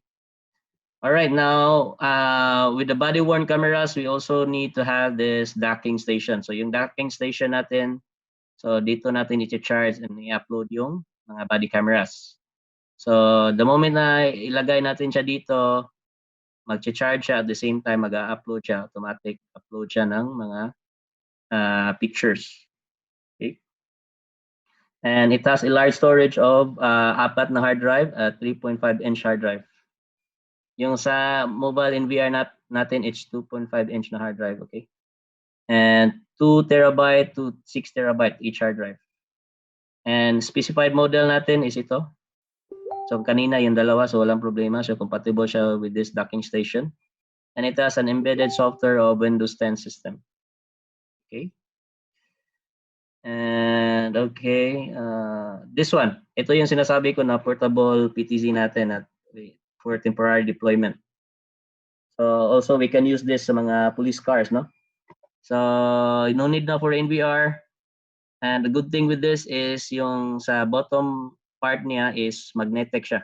So pwede natin ilagay diretso doon ibabaw sa mga sasakyan, which is kasi magnetic siya, so walang problema. All right, and then also we can deploy this with using a tripod. Okay, so ito yung specifications na 2MP and 30x optical zoom. So up to 120 GB. So again, 3G, Wi-Fi, and GPS, and then it can last for 6 hours recording. It has a license plate and face detection, deep learning algorithm, and then up to 80 meters IR distance niya. Okay. So yan. So sa mga police cars, actually pwede to, no? So yung we will recommend this model. And I believe we have also a demo for this one. Okay. A demo unit.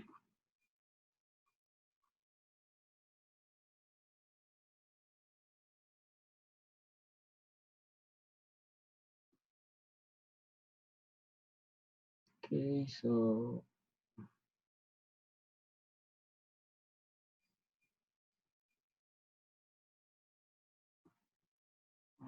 okay.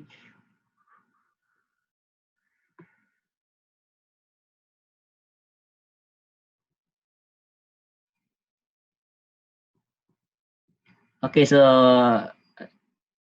nakikita niyo ba yung screen ko, guys?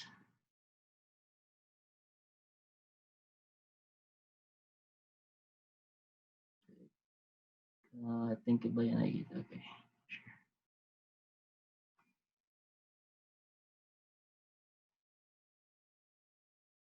Okay.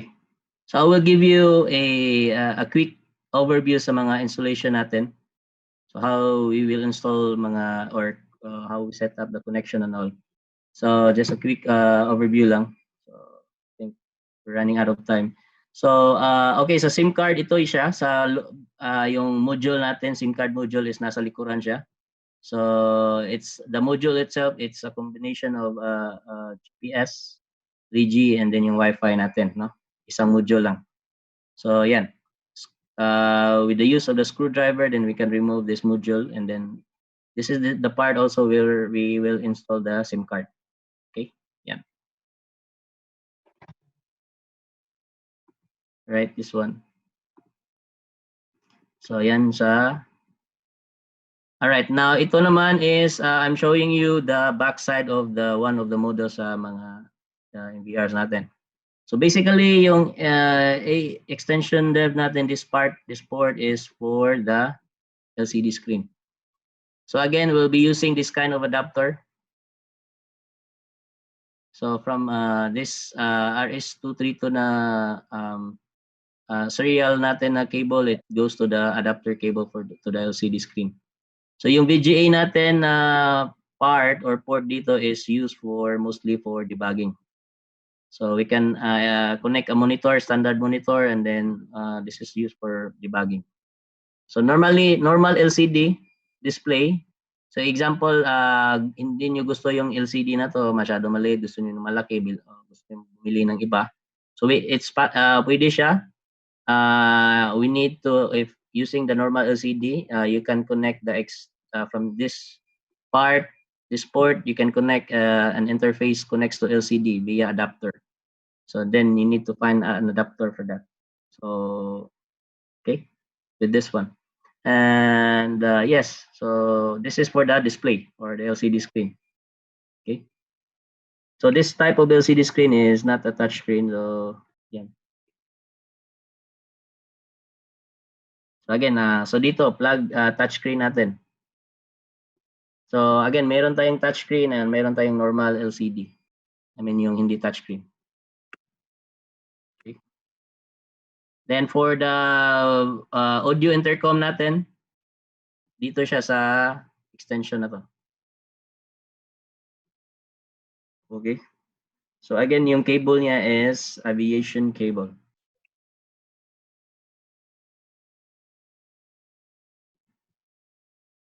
And then yung panic button natin is sa RS232 na port. So different, this is one of the models. So as you can see, yung RS232 niya is circle, rounded. Meron din tayong RS232 na yung flat, no? So the same thing lang sila. And ito yung I/O port natin. So alarms natin. So we have the for during installation, we can provide you with this copy of the cables natin, alarm inputs. But on the cables natin, the cables itself, we have the labels, no? But if you want the complete guide, we can provide you the complete guide for the alarm I/O. So dito siya natin i-connect yan cable. So we have dito, no? We can have a input natin from brake. So ano bang gusto natin gawin? Like if turn left, example turn left, input natin turn left. So turn left, example sa left part natin may nakalink na camera. So pwede natin yung output natin is yung left camera. So para to avoid any, mga accidents, no? So if full screen monitoring natin, if may LCD ka, instead of viewing the 4 cameras, then we will have a full screen on that specific camera the moment mag-turn left ka. Same thing with the turn right. Okay? And rollback, ito yung sa reverse camera. Dito natin i-connect sa number 7 na cable, yung rollback. Like if you're doing a reverse, no? So pag-aatras yung sasakyan mo, so pwede natin i-output yung camera at the back side para makita natin yung entire view sa likuran. Okay? So yan.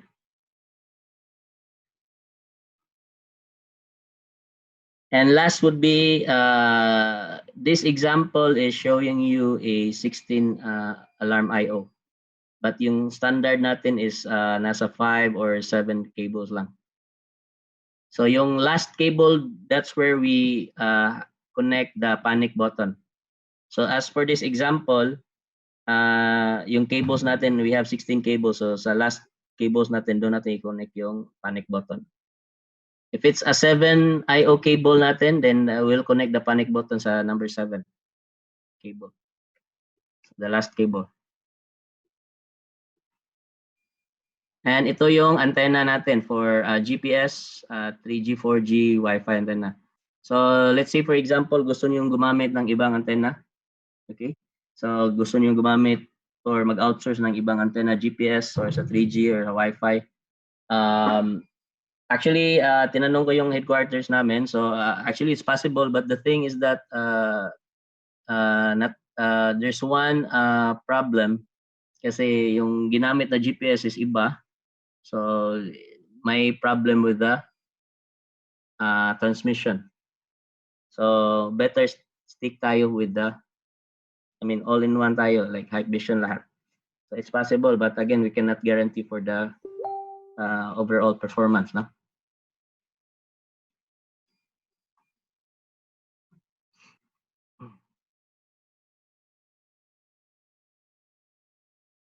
Okay. Yes, sir, Sam. Clarification lang din po ulit. Nabanggit niyo itong GPS 4G for mobile and Wi-Fi. Ano po? Is there also a possibility of interconnecting it with satellite data connections? Like, for example, may nagtanong po ata kanina na kung po pwede ba ito sa mga barko sa gitna ng dagat. Go ahead. Yes, with the yung problema lang natin sa I think they're using a different GPS sa mga shipping lines. Okay. So I think yung tanong kanina for the shipping lines is just for monitoring, but I for the GPS I'm not sure if I believe the shipping lines are using a different GPS type of satellites. If it's the same with the GPS we're using, then I think walang problema. Yung GPS, I believe, is something standard naman po kahit saang lugar sa throughout the planet. Yung I was asking about interconnection with data satellites, ano po? Data satellites, yes, sir. So may pwede rin po siyang set up na i-interconnect siya or through some external IP, wala po siyang built-in? Wala siyang built-in, sir. Kopya po, thank you.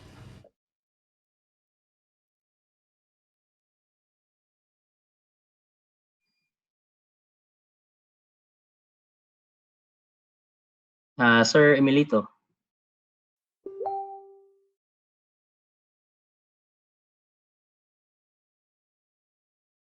Yes, sir. Pa-unmute, sir.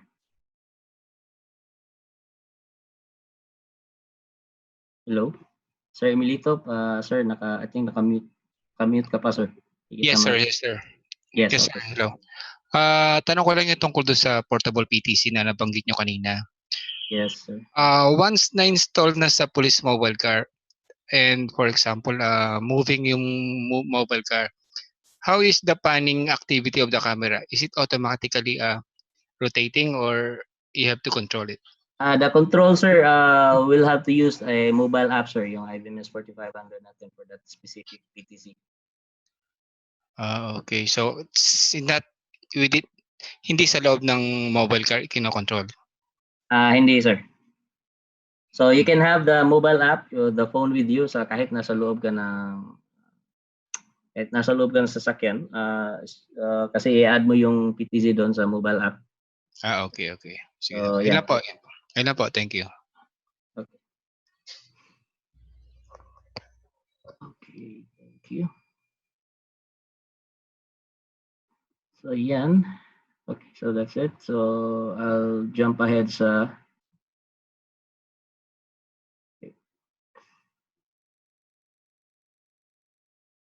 So, dito tayo sa successful cases natin. So, ito yung mga project reference natin globally. So, we'll just be giving you a few projects. So let's start with the country of Belgium. So, sa public transportation nila. So, way back 2016, third quarter. So, it's a public transportation with about 3,650 buses, no? And 359 trams. So, yung trams, ito yung mga electric vehicles. Okay. So, by now, Hikvision has helped to manage about 500 MDVRs. So, the model is 5504 and 2,000 channels in the buses. 2,000 channels. Okay. So in the future, it will expand to be more than 5,000 channels totally. So yung maximum natin, if you can still remember, yung would be sa platform natin would be 5,000. Hikvision solution provides a convenient and practical way to manage all the mobile devices, helping the end user save quite a lot of manpower. Yeah.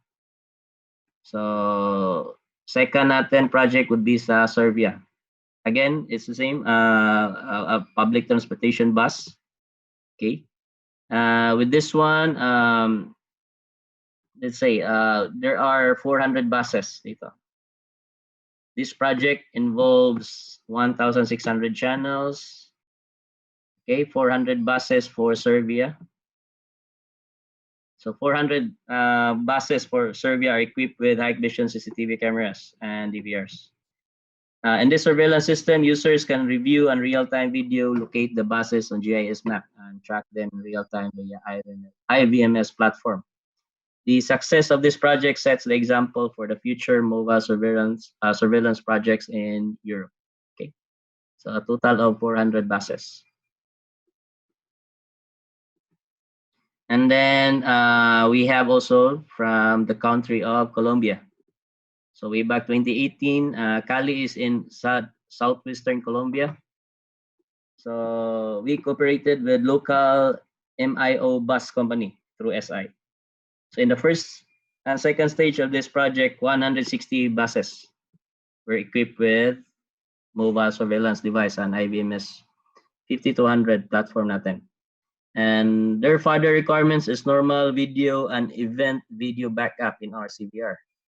We have already achieved this function under 5.8 gigahertz Wi-Fi circumstance.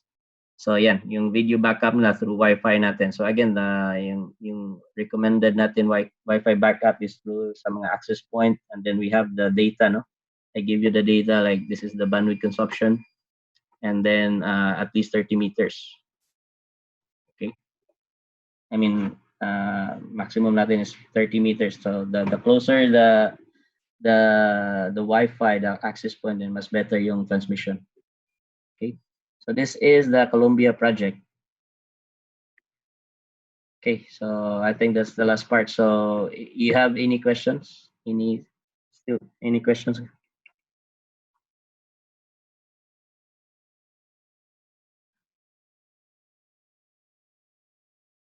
Okay, Sir Nover.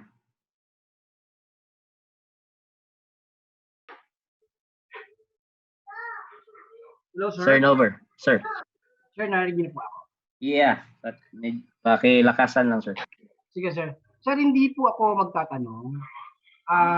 Mag-share lang po ako ng knowledge, if you don't mind. Yes. Regarding po doon sa engine battery, obviously yung mga, ito po para sa lahat, ano, kasi nakita ko po doon sa mga question and answer, may mga nagtatanong po regarding doon sa connection sa battery engine. Okay. So, based doon sa experience ko kasi, for all sa mga nagtatanong po, no, share ko lang po ito. Obviously yung pong mga MBR natin, let's say 24 hours gumagana yan sa transportation, let's say sa ambulance, sa police station, or even sa bus, meron pong alternative dyan. Kung nako-confuse po kayo na baka po madiskarga yung battery na anuhan natin ng MBR, yung camera, pwede po kayong maglagay ng separate battery niyan based on my experience. Basta po yung battery na i-dedicate nyo doon sa devices, sa mobile, basta lang po yung battery nakakonect po yan sa alternator. So, ibig sabihin, separate yung battery ng engine ng kotse, separate yung battery doon sa mobile camera, mobile surveillance. But make it sure na yung pong battery na gagamitin nyo, na dedicated doon sa surveillance, is kailangan nakakonect lang po yan sa alternator para hindi po kayo mag-discharge. Ito lang po, based experience ko, nagawa po namin to sa Middle East. So successful naman po. So yun lang po ang share, na-share ko sa inyo lahat. Okay, sir. Sige, sir. Salamat. That's well noted. Thank you for that recommendation. No? So, yeah, I think that's a good option. It's a good alternative natin. So, to have another battery. No? Yes, sir. Thank you po. Okay. So, thank you, sir. Appreciate it. So, any questions, guys? Before we end the training? Any more questions?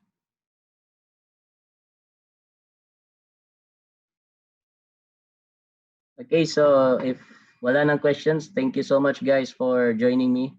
So in today's training again, we will hope to see you again sa future trainings natin. Hopefully next week we will provide you with schedules for mga trainings namin. Okay?